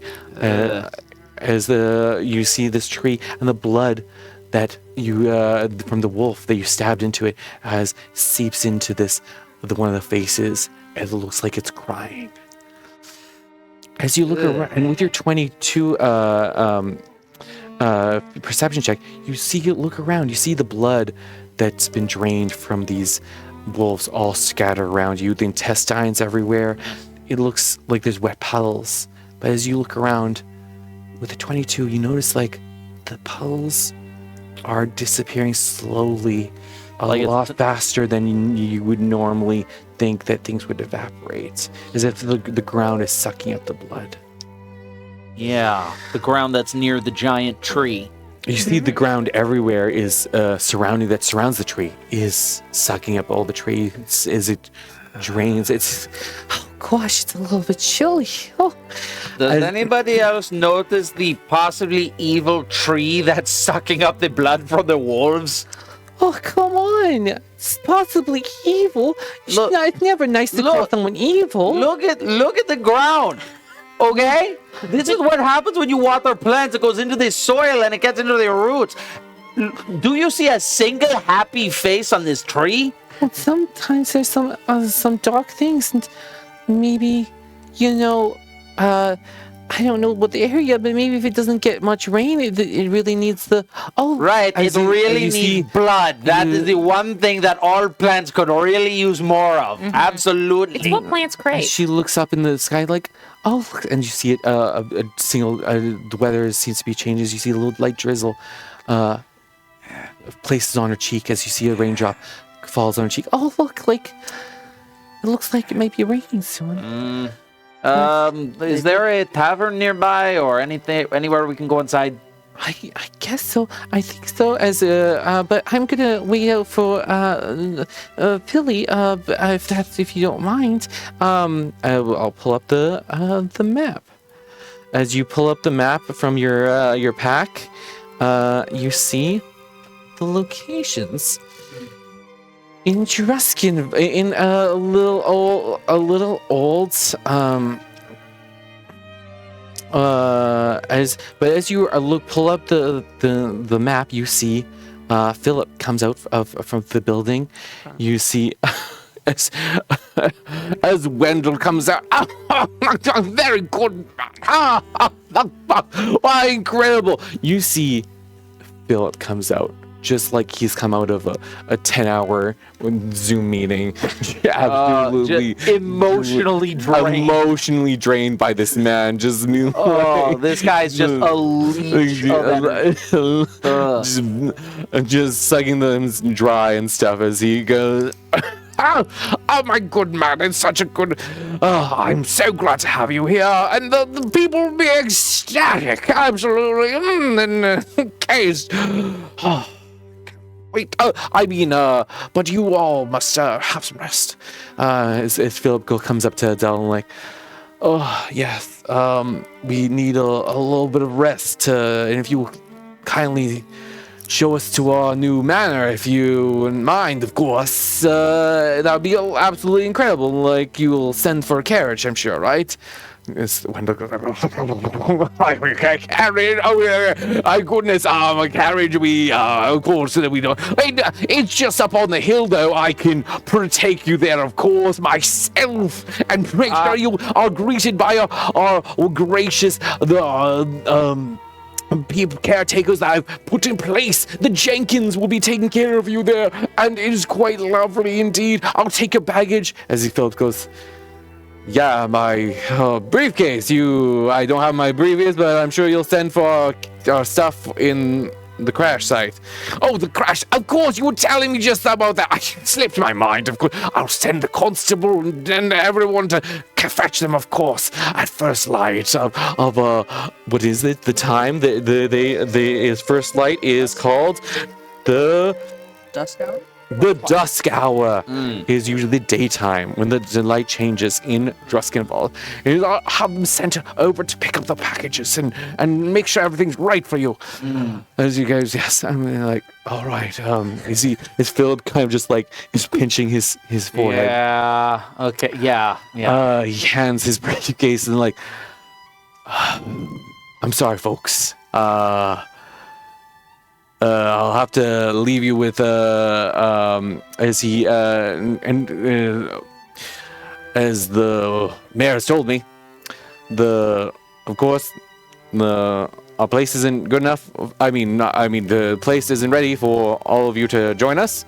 But he has told me that of course there's accommodations in town, and Izzy hands a sack of money to Wendell, and I've told Wendell to take care of you all.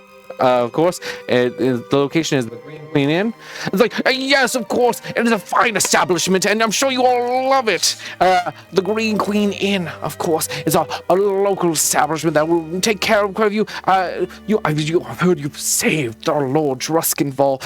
And the lady, of course, from peril, of course, and you all must be so tired, so you will be taken care of there. Respected guests. Trying to like give an arrow. He is passing by whatever you say, and yeah. ignoring you. Whatever you say, is he like, of course, Lord Drusk. He is fully in Lord Druskenvald's pants right now. He is like, he's like, put his hand down his pocket if he could. Yeah. As he looks, it's like, of course, respected. He like sneers a little bit, like, of course. Oh, but you'll be taken care of there. I will lead the Lord and Lady to their new home, of course. And it's like, it's Philip and Dell goes, oh gosh, really? Oh, well, I guess we'll be leaving you all then. But we can have them for dinner, of course, right? It's tomorrow? It's like, yeah, please, honey. Yeah, of course. Anything. Just, if you love me, I need a nap. Yeah. He needs private time so bad right now. I need... he just needs to recharge that battery. It's like, oh gosh, really? Well, thank you all for all your... What crazy day it's been, hasn't it? Well, we've had some adventures, huh? Yep. Let's see. We exorcised ghosts on a possessed train. We killed the possessed train. Then we came here and we survived being mauled by a pack of wolves. So it's been a trip. I'll say that. Absolutely. Oh my gosh.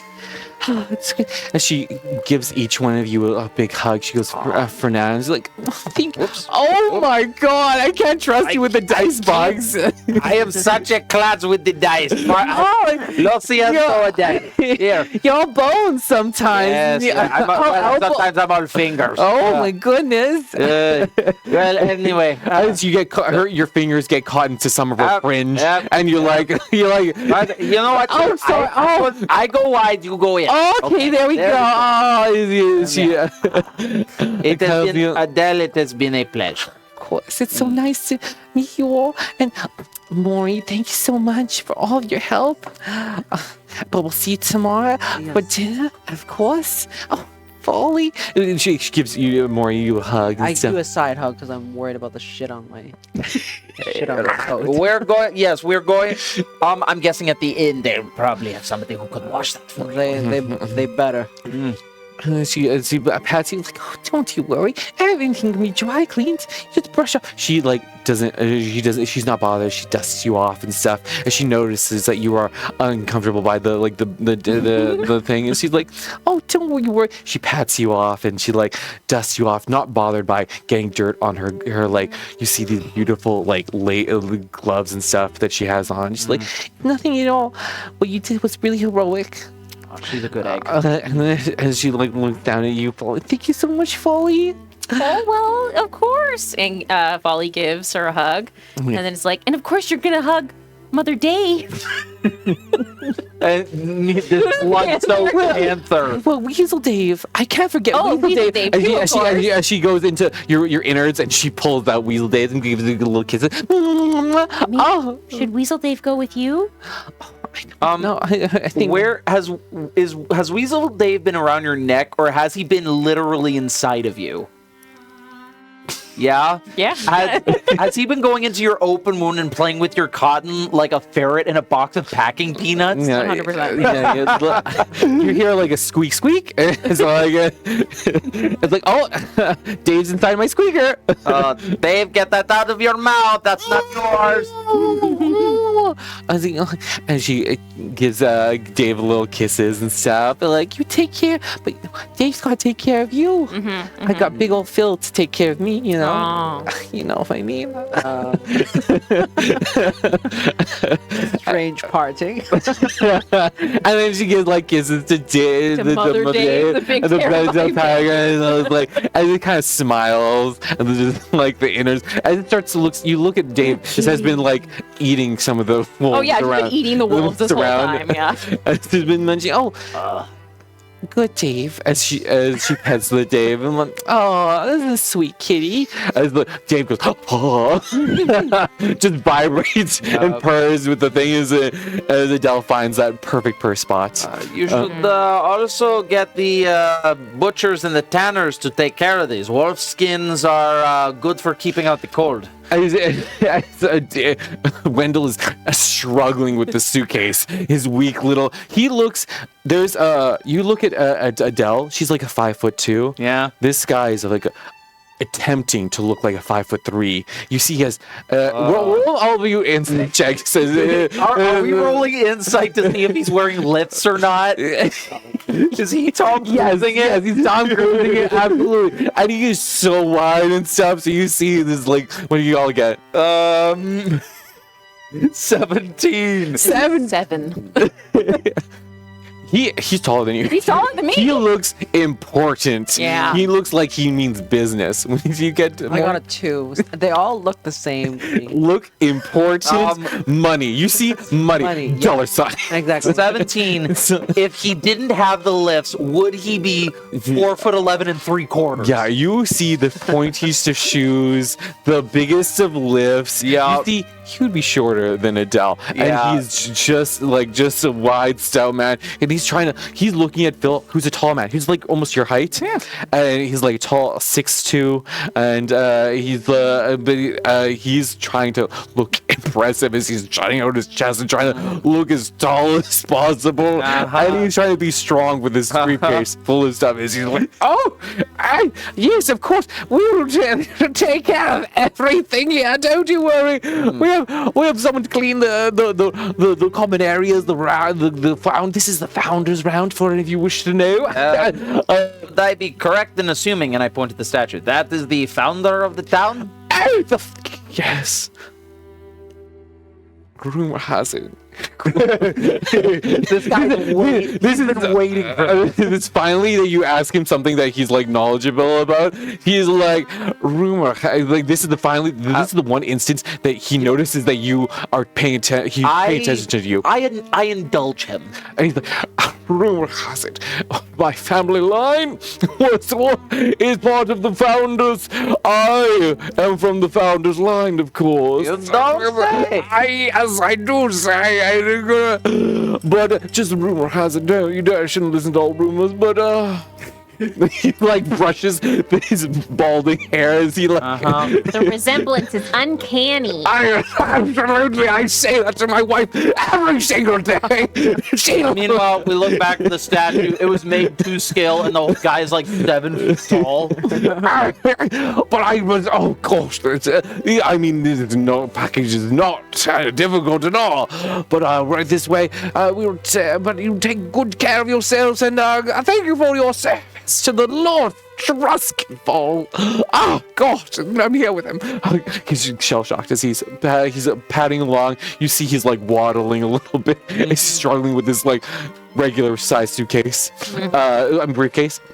As you see, Philip kind of nods to you all and takes his cane and kind of tips where a hat would be to Griot. Well, we've had some adventures, eh? Adele and I are exhausted, and I need to see We'll see. whether this mayor is telling the truth about the state of this manor I apparently own. We're gonna go settle it now, but do come visit tomorrow for dinner, of course. Yes. That would be wonderful. Absolutely, senor. And as he taps his head in appreciation to you all for your saving him, as he kind of does like a silent, he's kind of the person of little words, so like just kind of nodding appreciatively. If we don't come, assume something terrible has happened. Now, more, I trust you won't cause any trouble here in town. No, of course not. I want to be there. You're a little scamp, aren't you? No, I'm not. Is he kind of like playfully taps on your butt with the butt of his cane, and is like, that little tail of yours is getting some trouble, don't they? Not really. Not really. I don't know about that. Are you sure about that? He's like, I'm very concerned about this. well, I'm worried most about this one, aren't you? You getting in trouble, are you? I would never. Oh, silly on me. Well, you all take care, and I'll see you tomorrow then. All right? He shovels off, and it's Adele kind of like, take care. Bye. See you. I'll see you all later. As you see the group, the three of them head off up to the hill, to the building at the top of the hill. You see the large manor at the very top. And there's no space And there's for no us. space for us. As Philip has said that the rooms are not ready for. They only have fixings for one room for the Phillips and stuff, as they are still in the process of repairing and fixing up the manor. But you see, he's like, the mayor is emphatic. This is Lord the Manor Druskenvald, specifically the Druskenvalds. But yeah, there's a group of you settle. You see, watch as Philip and Adele pad along, following the little penguin guy. Of Wendell. Danny DeVito. Danny DeVito. Danny DeVito. Trash man. And you see the group of them leave off.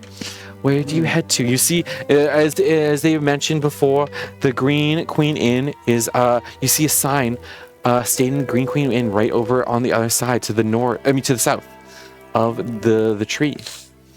Well, we need our rest, right? I think a stay at an inn would be perfect right about now. Strangely hungry. We haven't eaten since the train. That's true. It was a long walk to get here. It was a lovely meal on the train, but it's been a solid few hours since then. Yeah. I think a little bit something to eat would be perfect for all of us. So we head to the inn. The group of you head towards the inn. Also, with your 22 perception, I'll say you have a sneaking suspicion you're being watched. As you like looking down at the blood, you also notice like a flickering from the windows as you see like candlelight. As you see, you had this sneaking sense that people have been watching you this whole time. Yeah. Through this whole fight, through the windows. Sure. But shutting them right away if you notice them. Like, I imagine I get the feeling someone's watching me. I turn around, but before I finish turning, I just hear the slamming of a window. Yes, and the curtains being drawn. Exactly. Anytime you give the sense that someone's, they shiftily move to close the doors and shut them. I take a mental note of this, but I don't say anything, nor do I give any indication that I've noticed. Very good. So we won't know. I'll talk to the two of you once we get to the end, but that's for in a minute. Yeah. The group of you, okay, I can get closer. Oh, there we go. Oh, isn't that nice? Nice. You see what looks to be a beautiful. Oh, change page. Change page. Change page. Change page. Didn't hear you. Speak louder. I know. I need to. Could it be, are we in battle mode? Is that why it's not letting you do things? What? Or are we Oh no, I'm just like I'm just flicking the pages of the screen. I'm like Gotcha. I'm trying to magic it, but it's fine. Yeah, you as you head towards one of the largest buildings within the village limits. You see what looks to be rooms for rent, a tavern, a restaurant, a small theater, and a attached stable. Sorry? You're gonna put Dave there or no? Oh, yeah, what are you doing with Dave? Well, he disappears at dawn. But until then, I mean, I guess I can tell him to go, but But yeah, you can if you want to bring him along. yeah, come with me, Dave. You see Dave the Weasel still inside of you, shuffling around. As you enter, who goes first? Who enters? You enter the Green Queen Inn. yeah. Who's going? I will. I'll head inside. You open the door with Fernando, Mori, and Folly following behind. As you open the door, you see a bustling. It seems like a bustling center of social center of the residents. Even though like outside was quiet, so quiet, you could hear just the growling of the wolves. But inside, it's a completely different atmosphere. As you see bustling people cheersing, eating food, drinking. As there is much talking about going on. As you see a warm glow of what looks to be a restaurant with many chairs and seats. It's actually a very nice thing. And then you see in the back, you see a small stage with like a performing group there. As you enter, as the group of you enter, there's a sudden hush that comes across all of the people there, as they all look up to stare at you as everything goes quiet. Even like the performers who look to be newcomers in this place seem to notice this change in atmosphere as the people start looking at the newcomers as the performers kind of nudge to the side and nudge one of them as they say like, oh, we're taking a short intermission for a moment, as they put up a sign for an intermission on the stage. Was the Hancock company will be right back, as they put a hand and head off to the side. Okay. As you come up here, you see all the people just staring at you. You see Fernando, the tall skeleton man, followed by Mori, the rat man. I'm sure you start noticing people's eyes. What do? You pull up your hood or something, and you see Folly pull up behind with a giant panther behind. Everyone's just kind of shuffling and kind of seeing what you'll do as you enter. Okay. I'm just going to just look at everyone, just give a big smile and a nod, and raise my hand as if to say hello, and then look around for the bartender, tavern keeper, whoever seems to be running the place. You don't see what looks to be. It looks to be like a restaurant. You don't see any like bar or anything like that. Is But you there see, a sign that there says a "Please hostess? wait to be seated"? There's no sign that says "Please wait to be seated," but you see a couple of empty seats. You see an empty table, but it's in the very center of the restaurant. No backs to the wall, huh? Yeah. I think Folly is gonna like pop up onto Dave's back and be like, Is anyone allergic to cats? Do you mind if my friend Dave comes in, or speak now, or he could wait outside, but I just want to make sure that if anyone's allergic to cats, we're good here? No one responds, as some people just start whispering, and just you hear start like a low din of people just talking amongst themselves as they're quietly. No one responds. As the group of you, well, I guess everybody loves cats here. Yeah. as they eye, what do? You do. Any of you head to the table? The quiet, the first initial moment of you entering has died down. People have gone back to their food and stuff, but there's now just a low hum of people talking and stuff, discussing. Okay. As they're minding their own business. I'm going to go over and I'm going to take a seat. Because, the more... Roll me a dexterity saving throw. Oh, what? Okay, so this is with a +3. Not one! A 4. So, Cheyenne, I'm ready. You're ready. You're ready. I can only assume I'm ready. You're ready. Yeah, you. JK's just sweating. I was gonna be like, you watch my back, I watch your back. Now remember, the trick is to just mind your own business. Don't look like you don't belong because that gets people suspicious and it gets eyes on you. Walk in like you own the place. and rightfully so. All knees up, and Just a confident stroll to the middle of the room. Fernando writes his little top hat, steadies himself.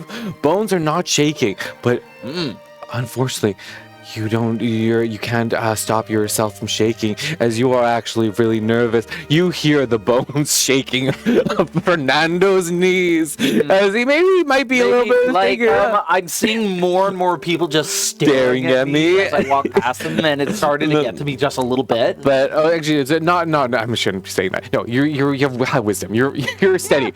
But you're all knobby knees and bones, as you all realize this is a tight space, and as you are coming in through here, you are finding that spot. You spot the spot. You start walking away, strutting away. Pardon me. Everyone is watching you as you pass in. Go in, and you actually bump into somebody, and someone's drink is fully pushed down to the ground as you see someone coming up to be it looks like to be a group of farmhands. So kind of like as someone kind of comes up as like. But as you see what looks to be a man who's at the head of this table, seems to be like. I Steady yourself, and as he kind of like motions to this guy to like steady himself, as he kind of Sir, why don't I buy you a new drink to replace the one I just spilled? My apologies. He doesn't acknowledge you, but just sits down as he seems to be as this man at the head of the table kind of nods at you, and it's kind of like and he kind of like. Don't worry. He's kind of like kind of motions not to worry, as to keep going. As he seems to be the one person that seems to not acknowledge you and look at you and acknowledge your existence. Are you sure? And I'm just going to, as he goes, you go on ahead. But you are knocking into things. You are having a bad time. As you see, after the first time it happens, all you can think of is not doing it. But then it just makes things worse. As the tallest one of you goes first, allowing the easier for the smaller ones of you to pass on through easily enough. The group of you make it to the table as you are seated at the center of the area. As you hear, as you hear, like the bustling of what altercation could have happened, as kind of like whispering happening and stuff, as people are getting settled and stuff. But you are seated here at the center table, with nothing occurring for a while. What do you do?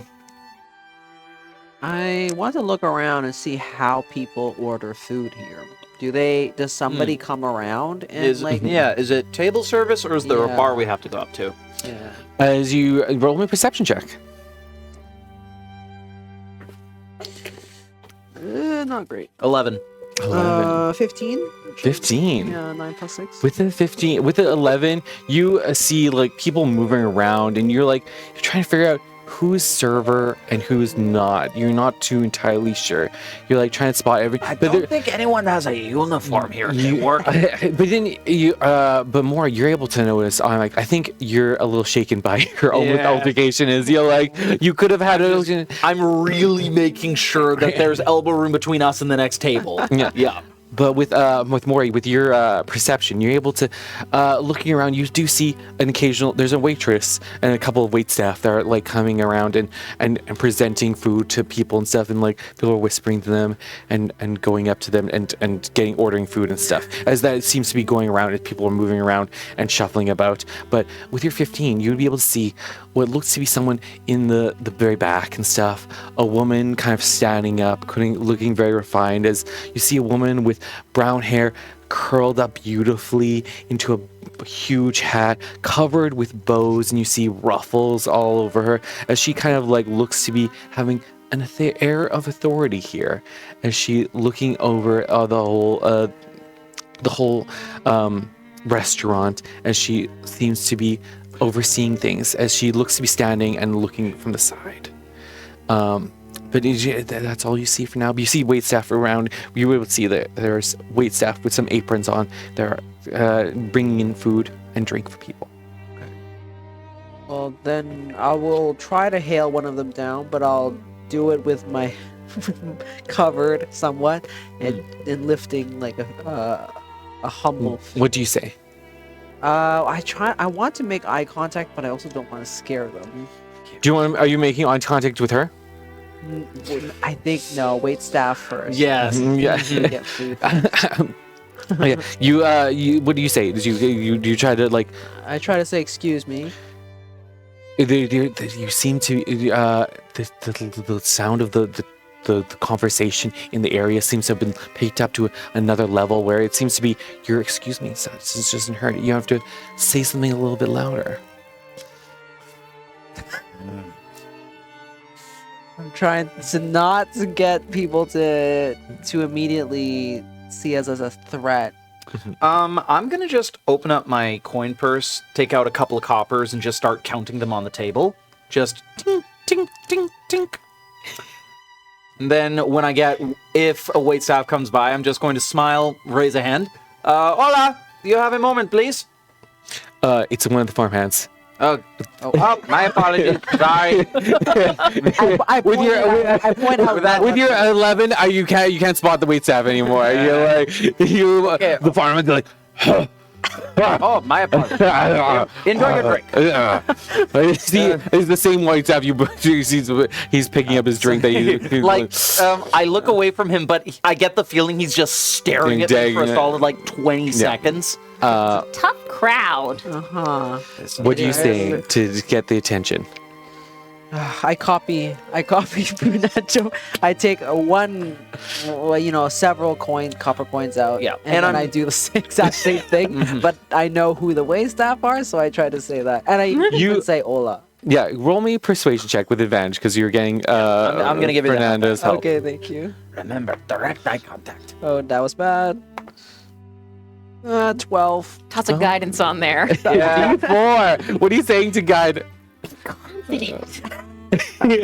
Remember, this is a business. They are here to make money. 13. 13 is good. 13 is good. As you hear whatever enchantment is going on with the sound of your clink is piercing the din of this noise. As you see, you get her attention.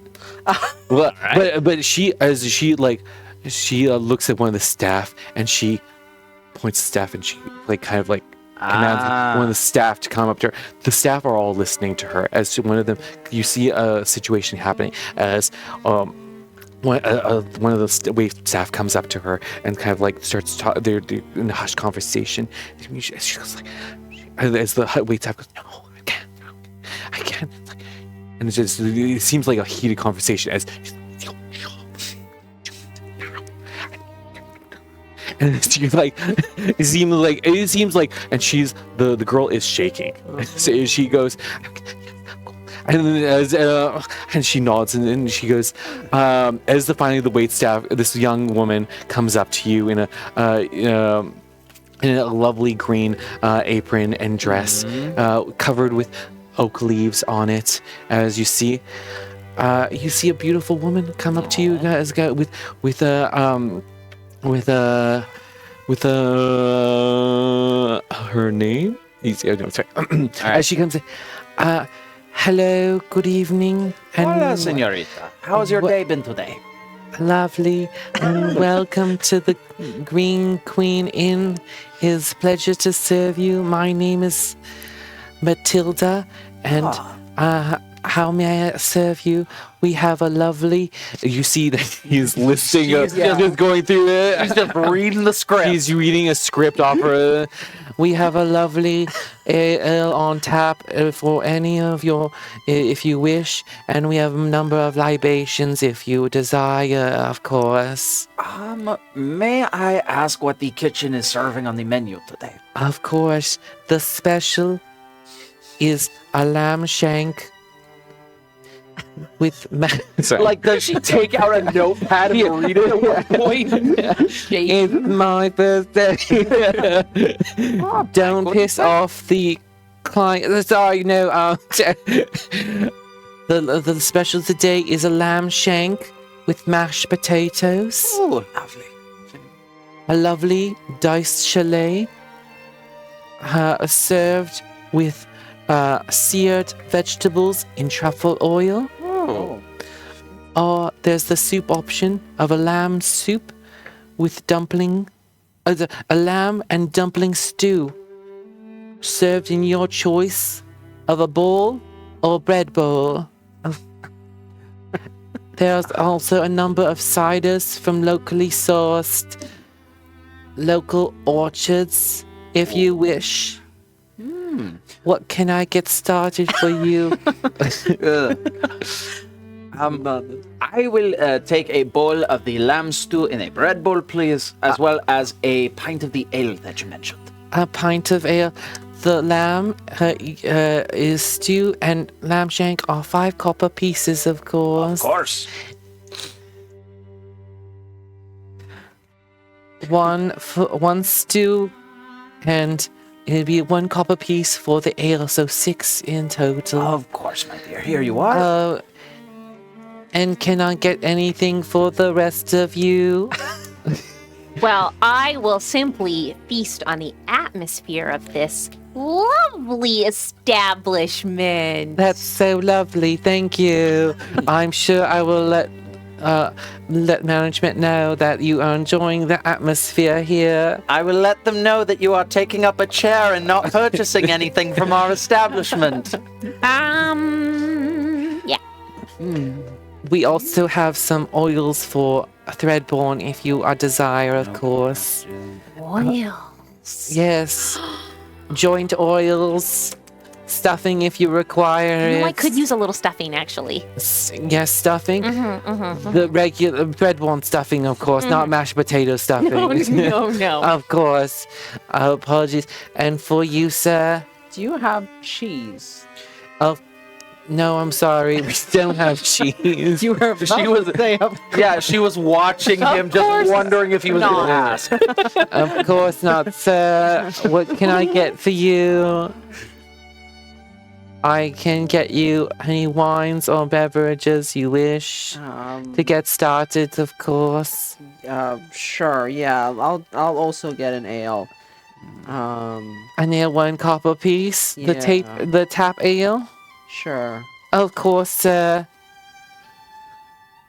I'm going to give her 8 copper pieces, and please, senorita, keep the change. Of course. She was not moved by that. 8 copper pieces for the total for all of you. Then thank you very much. I'll make sure to come out with your drinks first, of course. She smiles at all you, kind of. Like, just only the mouth moves. It's just. She smiles with her lower teeth. She goes, yes. Have you a wonderful day at the Green Queen Inn. Thank you. I think once we get our food, I want to ask her about who that person is, but only after we get our food because I don't want to get kicked out. Also, in the time that we're waiting for our food to get here, all right, I am going to be transparent with you both. I have noticed some people watching us as we made our way through town. I think in a small rural community such as this, they do not have many visitors. When new people come into town, understandably, they can be suspicious. I've seen this before. They can be a little Well, they do not know who's coming in. They're worried that it might be someone who's dangerous. So they try to keep a distance and they want to make sure that, these are good people coming through. But, of course, it is easier to wait until people leave and just stay remote and silent until then. Do you think I should send Dave outside? I think you should keep Dave close where we can keep an eye on him. Dave, why don't you hide under the table? Oh yeah, Matilda also goes, and anything for your animals? Would you like them to be? Oh yeah, no, she'll come back later. Deal with that. And quickly enough, what did you say to Dave? You say Dave to hide underneath the table? Yeah, Dave can hide. Yeah, Dave hides underneath the table. Should Dave make a stealth check? Yeah, Dave has to make a Dave stealth.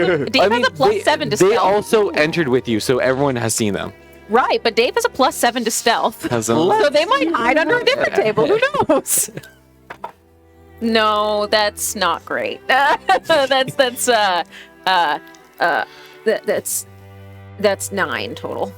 Bad at hiding. They're hiding out underneath the table when they think they're hiding. Hidden except for the tail. You see a kerfuffle, even like as Dave goes through the chairs, you see a creaking of the noises as like chairs and things are moved around. You're like,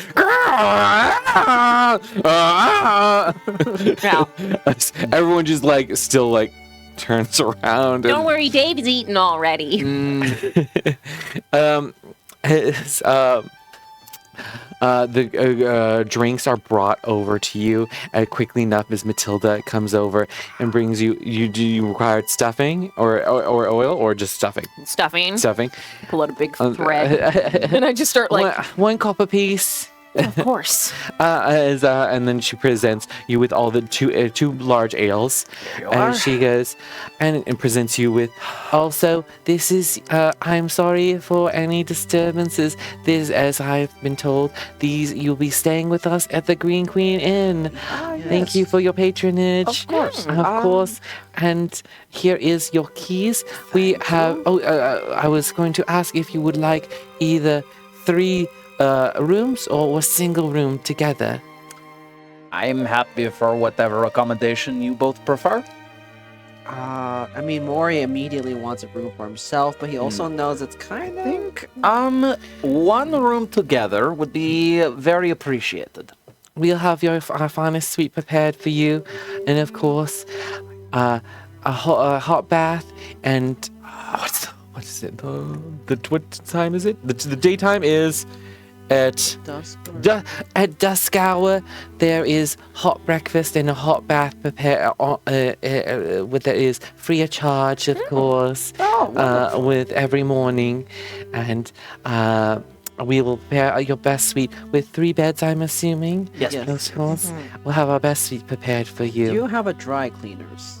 We do know how we can see about what we can do, of course. I will check with my superiors, but there is a tailor, of course, stitch in time that can help and assist.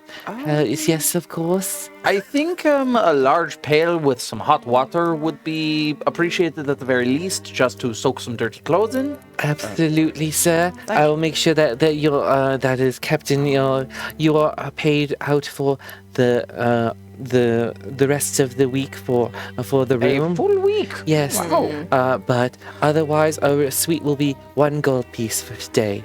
Understood. Per day. But you are paid out for the week, and we appreciate your patronage here at the Green Queen Inn. Thank you very much. Anything for your... And we have a stables if you wish to keep your animals. As she looks at the tail. It's okay. Dave disappears. All right. She doesn't understand. She's like, of course, I'm happy to serve. I understand. She doesn't understand. And she's like, all right. And she's struggling to, okay. Anything else I can provide That for you? is everything for now, Matilda. Thank you for asking. Oh, Actually, yes. Did she already give the food or no? She's not giving. She's just giving drinks out, and Yeah. she's telling them. I wrote it down. the Hancock Company performers. Yes. We only caught the end of their act. Where are they They from? are intermission currently right now. Yeah. They are a troupe that is coming from us, from a couple of newcomers. Let me just remember. They are coming from Baskerville, Baskerville. of course. Come highly reviewed. Oh, it looks like they are finishing the intermission. I'll leave you to enjoy. As you see, the hubbub of your entrance has died down as you see Hancock and Company presents as they make a little joke about about your entrance here as they come back in. They're like, but no one laughs at all. I laugh. Folly laughs really loud. And then they still go, tough crowd, eh? Ha ha ha ha. As Hancock and Company presents The Prince in Gold in a 3-act. Act 1. This is as they present Act 1 of The Prince in Gold as they continue a play. Is it any good?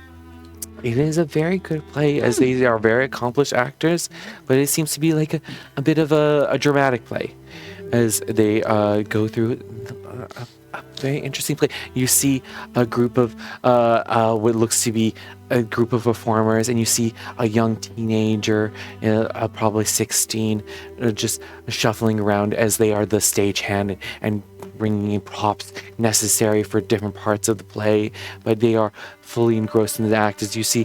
But still, the audience is in conversation and stuff as the play goes on. There's a little bit quieter but they're still going on. But you see, as they presenting, it's a beautiful play. Is it a comedy or a tragedy? It's a more of a dramatic play. Okay. But anything you talk about as you stay here.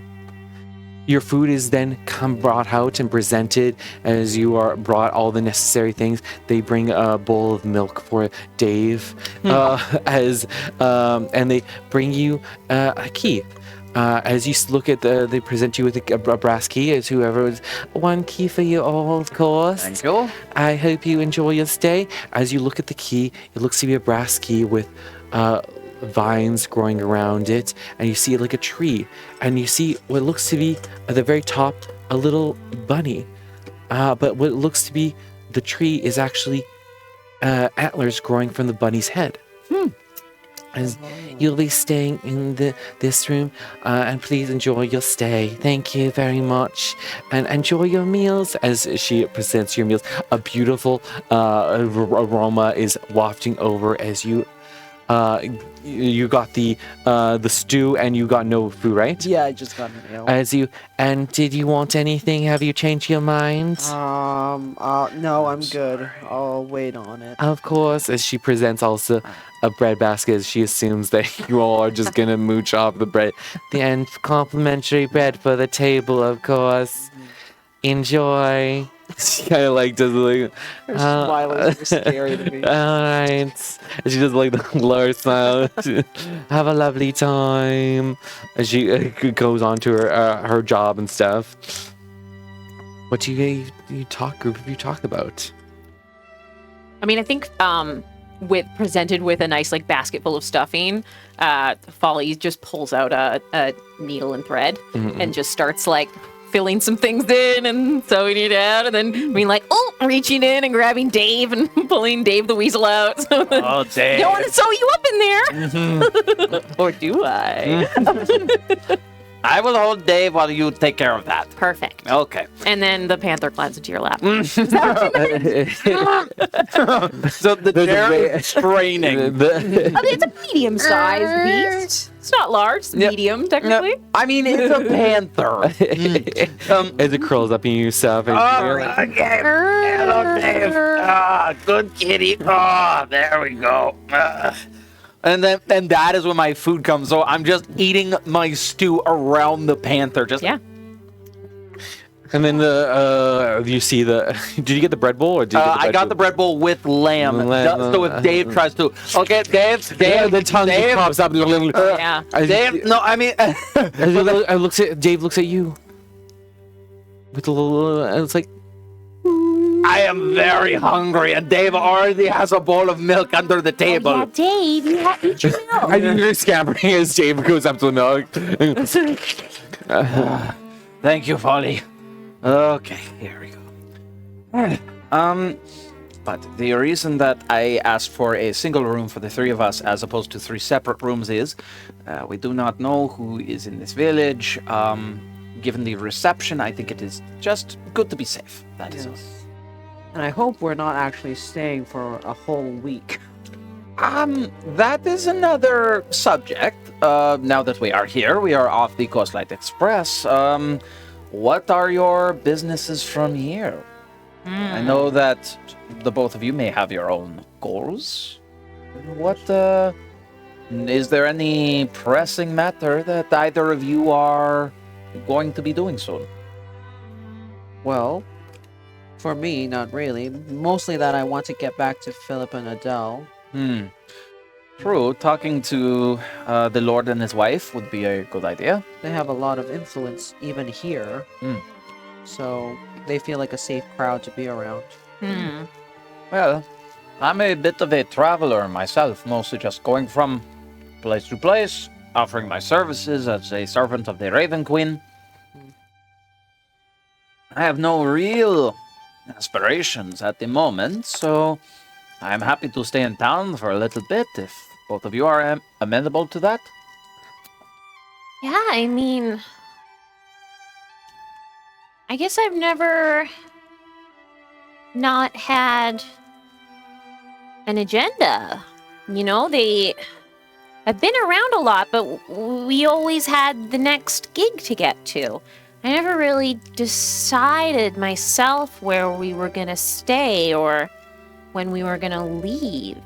So it's all very new to me. Well, we can work together and figure that out. Okay. Yes. Folly, you are a member of this group. I think we do not really have a leader. No. So I think everybody here has equal say in whatever it is we choose to do or not to do. But I personally think speaking to Philip and Adele would be a good idea. Yeah. And the Ghostlight Express was supposed to send us somewhere before all of that happened. Or all of that, see.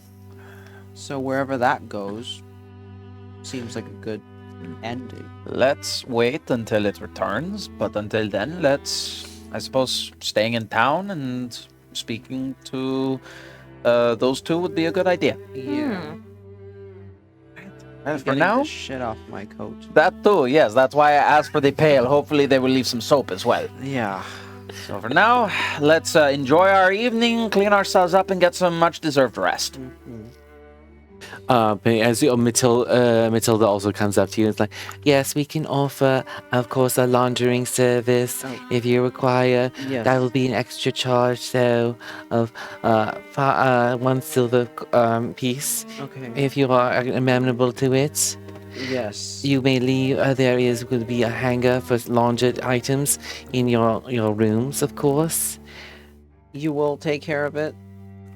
We will have launderers to Okay. take care of any things. And is there any food that you will desire?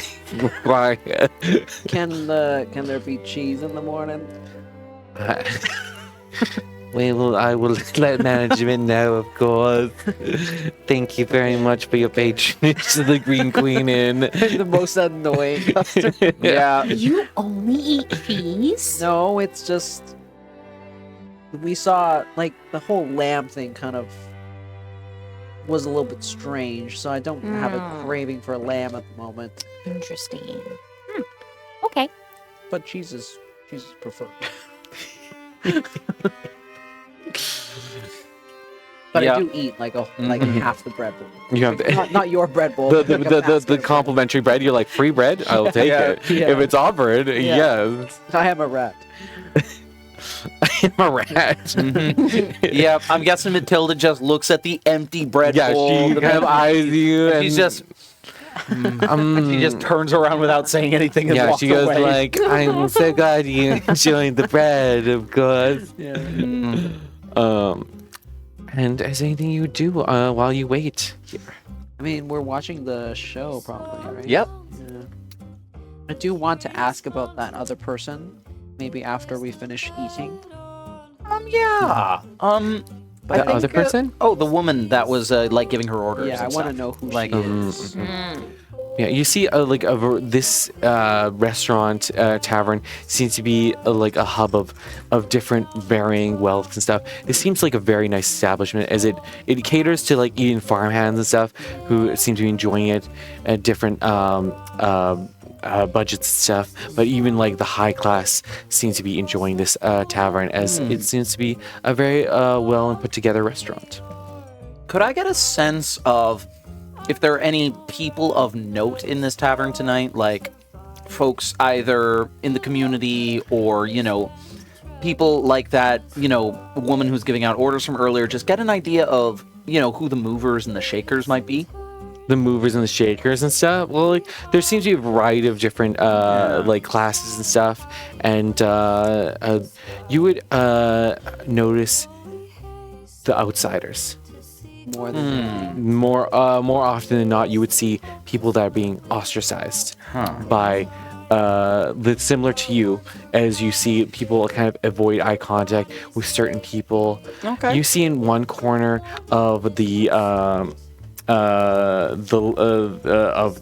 restaurant, on in the booth, you see what looks to be a man in a wheelchair eating with a gentleman. You see a man in a wheelchair with red hair as he's eating a meal with what looks to be a kind of a befuddled person that's sitting in a chair booth, as he's looks to be having papers all around him, looks to be going through them as they're kind of like having quiet conversation, as people seem to be bothered by the man in the wheelchair, as they're like people are like passing by and like patting him on the back and saying hi, but they are giving eyes to this person with the glasses. Okay, it's the gentleman with the beard and the hair that is in the wheelchair? Yeah. Yes, this one is in the wheelchair. Got it. And there's you another fellow there. and there's- Okay, got it. So you see, Matilda comes up occasionally to check in and to say, "Is there?" And she seems to be springing up, as she's trying to get more comfortable with you all and stuff. She's like, "Is there anything, of course, I can get for you to make your stay more comfortable?" I think we are doing wonderfully. Is there anything else either of you need? I have a question. We have found some cheese. She presents a courtesy of the inn mistress, of course. The mistress. Who is this mistress that you speak of? She kind of like looks around. You see the woman. She kind of like makes a glance behind her into the where that woman was, but the woman is no longer there, and she is no longer there. She quickly takes out a flask from her apron. She goes, Does she own this? goes, It's been a long shift. I get it. No need to worry about that. Of course, I think my apologies. I'll be honest. The inn mistress is the lady with the large hat, of course. Yes. All right. But she has made it clear that you're all to be treated with most respect. My apologies for any ill will I have sent upon you. No, we've never. Feelings of uncomfortableness. No, we haven't picked up on anything like that at all. The service tonight has been lovely. Would you tell the mistress that we thank her for her hospitality, and if anything, we would like to speak with her when she has a moment. She has also asked that if you would be able to keep your animals within the stable with the stable mistress, if that is all not too much trouble. I did ask when I came in. Of course, I'm here to tell you I'm so sorry. Perfect. I'm so sorry. We have her name is Gray. She's the stable mistress. She'll be able to take care of it. As you see, looks to be a young a young woman comes up from behind. She's a little bit. She comes out from outside and stuff. From then, like Mariana will be able to take care of your animals if that is all right. And she goes, "Hello, good evening. I'll take care of your animals if that's all right." Now, Dave, are you going to be well behaved in a stable? That way, I'll keep them in a pen if you would prefer. All right. If that would make them safer from other people, are they trained?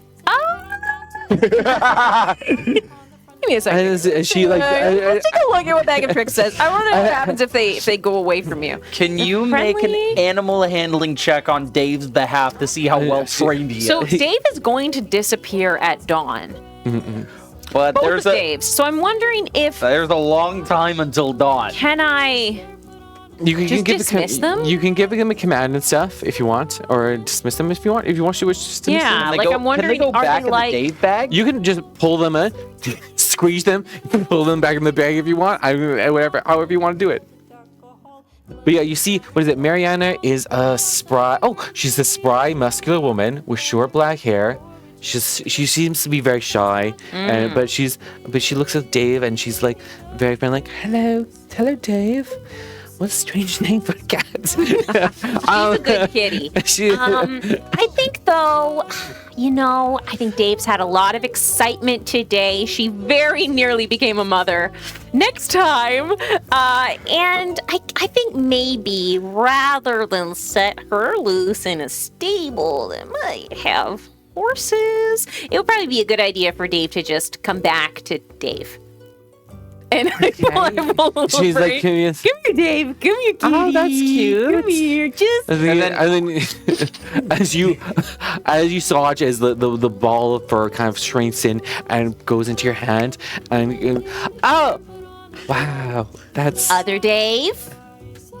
strange. As you pull up the Dave out, it seems like a little red brown haired weasel. Yeah. And Time you to pull go up- away into Dave. Oh wow, you had two animals. I only heard about the one. That's very nice. Dave, you better go into Dave now. Technically, As it jumps in and To be fair, I did not know they could do that either until this exact moment. that's quite magical indeed. I agree. It's a pleasure to meet you. My name's Mariana. If you need Mariana? help with any animals, I'm of your service. Your stay at Green Queen. As she looks at her and welcome to the. Thank you for the green. Oh, it's sweaty. Sorry. She looks like she has written something. Welcome, Green Queen. As you see Matilda, like, Green Queen. Welcome, thank you for your patronage at the Green Queen Inn. Oh, much appreciated. Thank you for your hospitality. she Mariana could look. She's like she has dirt all over her face and stuff. She kind of shovels off and she wipes her hands off. How many new hires do they have here? Like, what is the turnover rate in a town like this? Mariana leaves. I'm sorry. Is that all right? Any comment cards you can have about our service can be supplied. You do comment cards here? Do you have comment cards? Yeah. If you have any problems with any of our service, we are happy to hear. Oh, yeah. No, I tell you what, I would love a comment card, please. Nothing but good things, I assure you. She shakily takes one out of her thing, and you see off like at the entrance, you see like a little slot for comment cards that says comments. I decide not to write a comment card until my coat comes back. Fair. Do you want to give her your coat right now, or wait till your room? I'll just give it now because the you longer give the it? stain sits, Yeah. the worse. She absolutely takes your coat and takes it off. You are left with your wrap, your shirt. But yeah, anything you do as you stay here at the restaurant, I mean, you just snack on bread, complimentary bread. drink ale. I'm exploding on the inside. with how much bread and ale sucking up all that. Very nice. Anything you do, Folly? I think Folly watches the performance. Whether or not they can follow the story is up to these actors. And I think maybe when they take a break, when they take when they finish the performance, is like stands on top of the chair and is just clapping and clapping, and the mage hand is clapping as well. Yeah. But It's just the best audience member that's ever existed. Yeah. Just gasps in all the right spots and yeah, all of that. What is the story about? As you might have gone into the later portion of the act. You don't exactly follow it, but it's something about. Tell me what do you think what do you think the Prince of Gold is called? Gold, right? What's it? Yeah. Prince of Gold. What's it about? What is it about? Yeah. Gosh. I guess Mori only his ears kind of perk up every time they mention the word gold. Oh, was it like a Midas story? Yeah. Like a twist on the Midas? Yeah. Yeah. I like it. Something it's Midas related. Yeah. But yeah, if there's any Probably details like a tale that sort of, talks against, basically, is in opposition of the idea of grief. What am I trying to say? Greed? Greed. Yes. Yeah. My brain.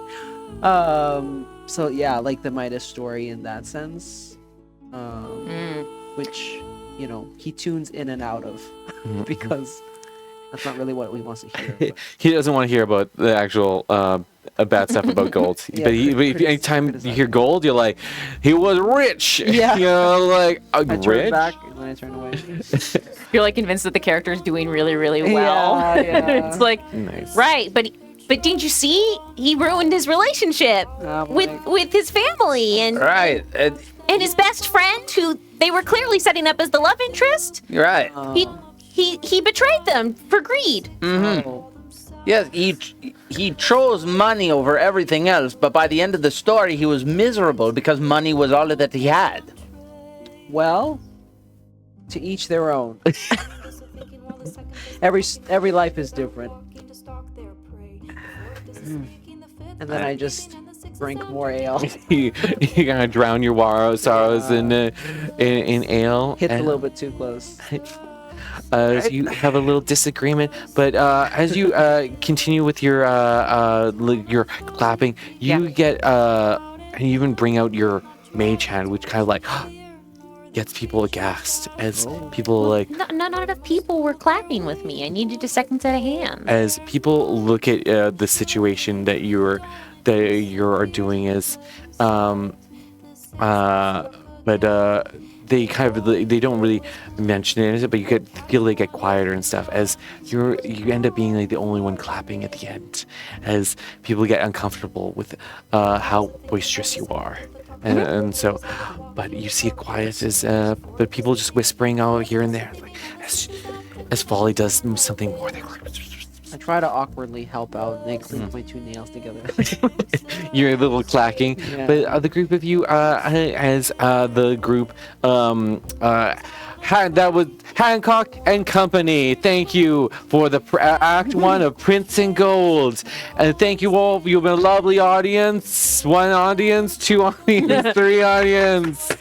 Thank you. We will bring tomorrow for Act 2 of Prince and Gold. We are. Oh, but we we will have be- dinner. We have dinner with the Druskenvalds. We're gonna miss Act 2. We can just talk to them. Oh, we'll they're- never know what happened. They look.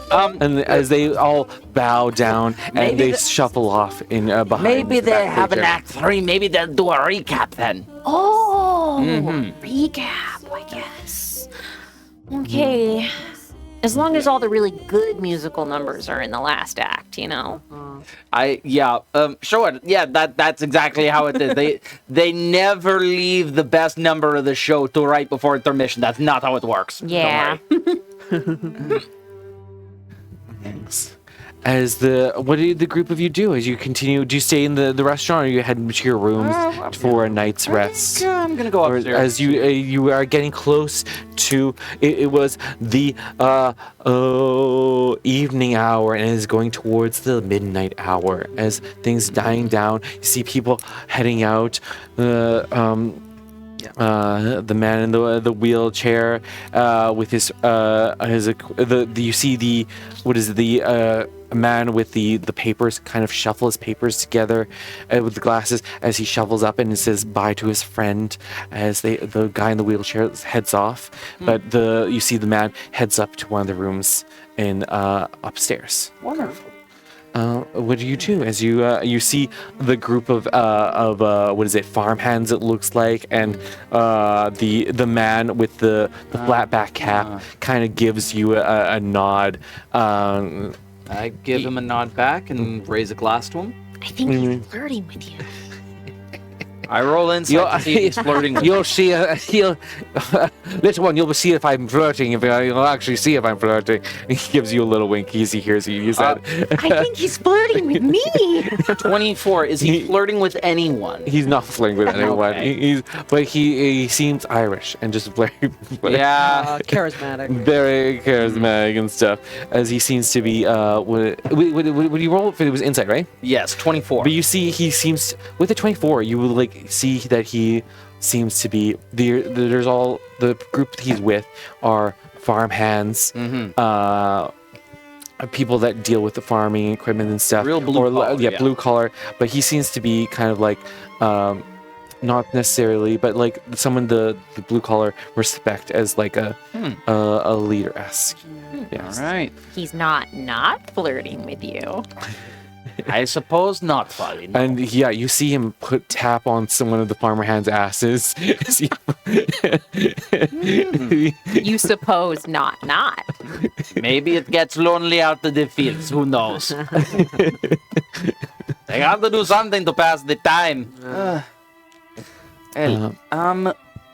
right. So I suppose I will. You see Matilda like scrubbing up one of the tables and like, anything else? We all staying up really late. You should probably go to bed. Yeah. Are we the only people left in here by this point? You see, it's like slowly dying. There's a couple people that are like still in their drinks and stuff, finishing up. Yeah. I am not gonna be the last person in a pub who is still drinking, even while all the chairs are put up on the tables. So I'm gonna use this opportunity. I'm going to retire to the room for the evening. If either of you would like to join me. Yeah, I will do the same. Although I do want to catch the eye of the bespectacled person, knowing that they're probably from the outside as well. Well, he had just left as you. left. He left when you see the. Roll me an insight check. Not 20. Nat 20. Ah! 26. Oh my gosh. Oh. You. Ooh, what did I give you? I don't know what I want. What do you want to know about this guy? I guess. What do you want to know about these two? Is there anything you want to know specifically? And I can expand on it. Well, I wasn't looking at for anything specific. It was just the fact that the man in the wheelchair seems to be local enough, or that he's frequent enough that people know him, and then the bespectacled person nobody was acknowledging, or everybody was kind of ignoring. It seemed like, right? Well, you see they kind of give him respect, but then you see that he seems to be an outsider. Yeah, an outsider. He seems yes, like an outsider, right? So I'm just curious about.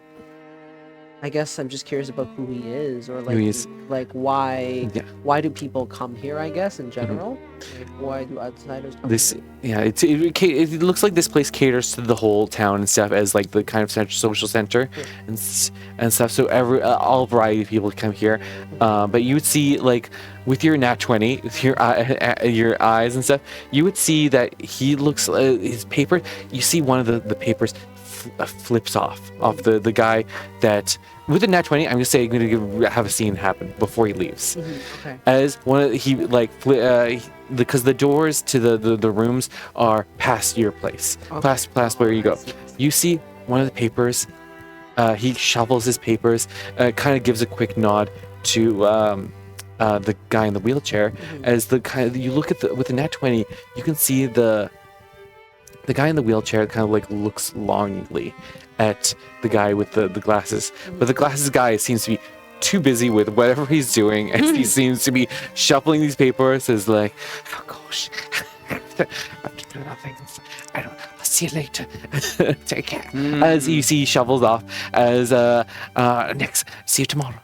And as he shovels off with his papers, and then you see one of the papers falls out, and it kind of slips underneath your chair. You see, like, oh my gosh, apologies. As you, I imagine you pick it up. You look at the piece of paper. You see, it's a child's test paper. As you see crayons, drawings, and as it's like, oh my gosh, sorry, my apologies, of course. All good. As you're with your nat 20, you're able to oh, sorry, my apologies. Thank you very much. Rose will never get an A. I mean, you see on the top of the paper it says Rose Somerton. Oh, okay. Mayor's daughter. Yeah. That put the two together. They remember the character. Thank you. Sorry. I am horny right now. Yeah, it feels good, doesn't it? It feels good. But you see, as he shovels off, you see the school teacher shuffle off and leave. Okay, good to But know. with your nat 20, you see the kind of the guy kind of sigh as he looks off, as he like bends over to pick up. He goes, He's all cheeked up. he gets a little jealous as you help. Oh my god! All I did was hand over a paper. With the nat 20, you can see he's a little. He doesn't. He just. You see a flash of jealousy as he's like, oh. You're helping him. If only that was my hand. That was my one chance I had all night to help him, and you took it away from me. But you see, as he passes off, and the night goes on. As anything else you would like to do? I think it's sleepy time. I agree. I think I'm going to stay up reading for a little while, and then when it's time for everyone to go to bed, I will join them in slumber. Sorry, what? I will go to bed as well. Yeah. I know the accent really muddles it up. I'm so horny already. He grabs your ass. No, sorry. I'm joking. That doesn't happen. Anyways, you all head to your suites on the what looks to be and you find a beautiful it's on it's on the third floor. You see a beautiful large suite prepared for you, and you see your coat there all laundered and everything, and it looks so beautiful fast. And you see those plush beautiful terry cloth robes, and even one small size as they get you a child size one. But it'll fit you just as well. You are enter into a beautiful lush lush room with 3 separate beds and couches and sitting areas available to you. As you settle in, what do you do? Do you say anything to you as you get ready for bed? I change into the terry cloth robe. Like, absolutely. Luxury. Yeah. You can feel this luxury. This place really goes all out. You're like, ooh. And you see a beautiful chest to keep your things just in case. But a lovely, and you see a mint on your pillow. I casually say, like, trying to be as normal And yours as has a little cheese on it. I casually say that I'm like, if we have to stay a week, then we have to stay a week. And then I just like lie down a bit, and I'm like, and it's one of those beds that like it's so overstuffed that you just kind of sink into it, and it's like this seems excessive, but you like feel like everything is all about luxury in this hotel. Yep. I'm already on the bed, in my terry cloth robe, lounging. Like, I reach over to a nearby plate, just one cucumber slice. oh my god. Then the other. I could think of worse things than staying here for a whole week. What does Folly do to get ready for bed? think Folly kind of like pokes at the bed a little bit. It's a little confusing. She doesn't remember the last time she slept in a bed. I think that the revelers don't stay in inns. There's too many of them, and it wouldn't make them any money, right? They're a circus group. You should Right, and stay in the circus also troupe. like you don't want to fill the inn with performers. People would come from around to come, so they stay keep you in the cages. outside of town, Right. right? Like they stay outside of town, and I think that they set up in their tents, and they probably sleep in hammocks, right? That kind of thing. Like it's not. Well, it's like a circus. Yeah, they keep cots out and stuff, But and I think that there is something about the bed. It's assume like a twin size bed, like a kind of because while Folly hasn't slept in a bed in a long time, Folly has the distinct feeling that they have slept in a bed before, but they just don't really remember. They know it wasn't alone, but they don't remember exactly what. So I think that they're just a little quiet, like they're kind of unsure, and then they climb in and then they get back out again and they look around and they find Dave, just the bundle of Dave, and they bring it into the bed with them, and they kind of like get in under the blankets and are sort of looking around like, all right. And they go to sleep. the group of you get into a restful place. Your cucumbers moisturizing your dry bones. My non-existent eyelids. Yes. And you're all settling in. You're feeling unease. It's like I hugged my spear asleep. you hug your weapon to go to I bed. assume you go to bed with your your money bag. Money All my what? rings, Your like bag jewelry, of coins. your gold. You're like, yes, my gold. spear and my jewelry. You're like, with your gone gains, your new found place here in Wickermore Village, finally a place of rest. As the group of you settle in, as the moon glows through the window, you feel. Yeah, I'm sure you close the window, but you feel the stare of the crooked moon stare at you as you through that window, even though the drapes are closed. You go through the night, not worrying the world, finally resting, as you hear the clock strike at random hours. Ding dong, ding dong, ding dong. Some of you don't hear it though. Folly, you're resting. But you don't need to sleep, right? I do, actually. You do need sleep. I just don't need to eat or breathe. Yeah, I'm sorry. It's Fernando that doesn't need sleep. There we go. True. Yeah. But you are resting and sleeping, and you hear the ding dong. You're all wrought. Actually, all of you hear it. As you're all wrought with nightmares. I want you to describe each of your nightmares. I'm going to give Folly a nightmare, though. Okay. Folly, your nightmare. Sorry, it's terrible. Everyone, give me your nightmare. Actually, you start with a nightmare that comes to you in night. Do you have ideas? Because I can give you ideas. I think I have ideas. Have ideas? I might add to your idea, but yeah. Okay. Oh, it's this one. There we go. I'm trying to figure out what's this. What's sticking in the It's corner? that one. It's not the chair. No, No, yeah. it's this one. I think that Folly is. I think that Folly is like remembering running around and playing a game, and I think like the play is reminding Folly of like playing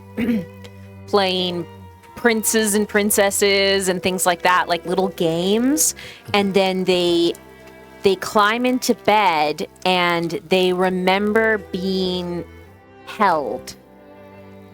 And so while they can't see who they're with, they're remembering, bedtime and being held in little arms. And then I think that they feel like they're getting pulled out from under the bed, like something has reached under and is yanking them away. And so they're holding on to someone that they can't see and like getting pulled apart by something that's trying to pull them out of the bed. And I think that is the nightmare, is that they're desperately trying to hold on to someone that they were snuggled next to, and they can't see them, and they don't remember the person, but they're like trying to hold on and they get pulled away. This is a nightmare you've had before, but as this nightmare becomes a little bit more clearer, as there's something familiar, as you're in this comfy bed with this familiar person and feeling a sense of warmth, as you're being enveloped in this comfortable feeling of sense of belonging. And as you hear creaking. As you look up, you see a canopy bed, and you feel the whole room creak and shift, and almost like vertigo as you see the walls extend taller and taller. You weren't this short. You swear you feel like you're shrinking as you get taller, and you sink deeper and deeper as you feel tugging on one arm, as you feel like, Folly, as you hear a voice scream out, as you feel the person with you gets pulled out underneath as you get slide across the floor. You're getting pulled in, and you're holding on to for dear life. And it's like, Folly! As you feel your other arm being pulled onto one side. Folly! You get pulled on your other leg, and you start feeling a tension in your body as you're being pulled on all your limbs. Folly! Folly! Folly! Folly! Folly! Folly! And that's how you have their nightmare. Repeating over and over again. Tension building in your body. What is your nightmares? As you hear the ticking of the clock chimes in the square. Mori has a dream where he's awake. He's waking from this dream in his dream. Waking from a dream, and there is a space beside him, but the figure beside him is a shadow, is not noticeable in any way. And as he gets up, he goes to the mirror, but his own face is featureless, similar to the statue, because he doesn't remember what he's sort of lost almost what he used to look like. But as he's touching his face, and then there's nothing there because he doesn't remember any of it. And as he looks down, trying to scrub the sleep from his eyes, splashing himself with water, his hands, like gold seems to fall into his hands, but the gold are like teeth, I guess. They're like his teeth falling out of his face. And then they're piles of gold just like streaming from his mouth. And that's Your dream opens with you in bed. There's a shadowy figure next to you, and almost like a static. You can't hear them, as they seem as this feminine figure as she rises, but she's in shadow and she's not really there. As almost with static, she's arguing something. She opens her mouth as she tries talking to you, but you're not listening. You can't hear it. As you step up and get up to the bed and look in the mirror, and you see that featureless face. As you try to, you imagine it's blurry, so you're like unsure of what is there. As you open your mouth to try to open, you see gold spilling up. Like gold, as you see a beautiful wicked smile opening in the mirror, and you see gold just spilling out, so much gold, your smile gets wider and wider in the mirror. But then you look down and you see its teeth are just spilling out, as you see some creatures are crawling up your body. Weasels, as they all crawl up your body. Another weasel, as they all grab on your teeth, grabbing each of your teeth. But they're your gold. They're yours, as you're trying to get them back. But that's how your nightmare is going. Fernando, what's your nightmare? And how can I make it terrible? How can you make it worse? Fernando's dream starts in a small village, surrounded by people he knew, people who are happy to see him. It's a day in the life at first as he goes through random happenings, just with the sort of dream logic that many of you know. But then he goes outside and he realizes that the people he was talking to aren't there anymore. He goes back into the house, but the people inside there are gone as well. Goes out to the town square. He is utterly alone. He knows where everyone is, and despite the dread of knowing what will happen, he finds himself drawn there, forced to take one step at a time. This is just the way the dream is going to go. Like an oncoming train, there's nothing he can do to avoid it. And he finds himself at the cemetery. He is looking over numerous graves, seeing one name at a time. And at the last funeral procession, there is no one in attendance, only the body that is being laid to rest. He stands over his friend, trying to think of something to say, and then the body grabs Fernando's wrist and looks up at him with eyeless sockets and smiles and just says in a dull croak, "You did nothing wrong." And as one body after another begins to rise up from the other graves in the cemetery, slowly surrounding Fernando, all he can hear are those same words whispered over and over by everyone around him as they slowly drag him down into the earth. You did nothing wrong. And that's when he wakes up. You've tortured yourself enough. I won't accent. Beautiful. And Well, that's Fernando speaks with the accent, not everyone else. but that is your dreams as you all hear the the clock chime in the clock tower. And that is how our story ends for this session of Underneath the Crooked Moon. We'll see what happens next time with dinner plans with the Druskenvalds. Amazing. Thank you all for joining.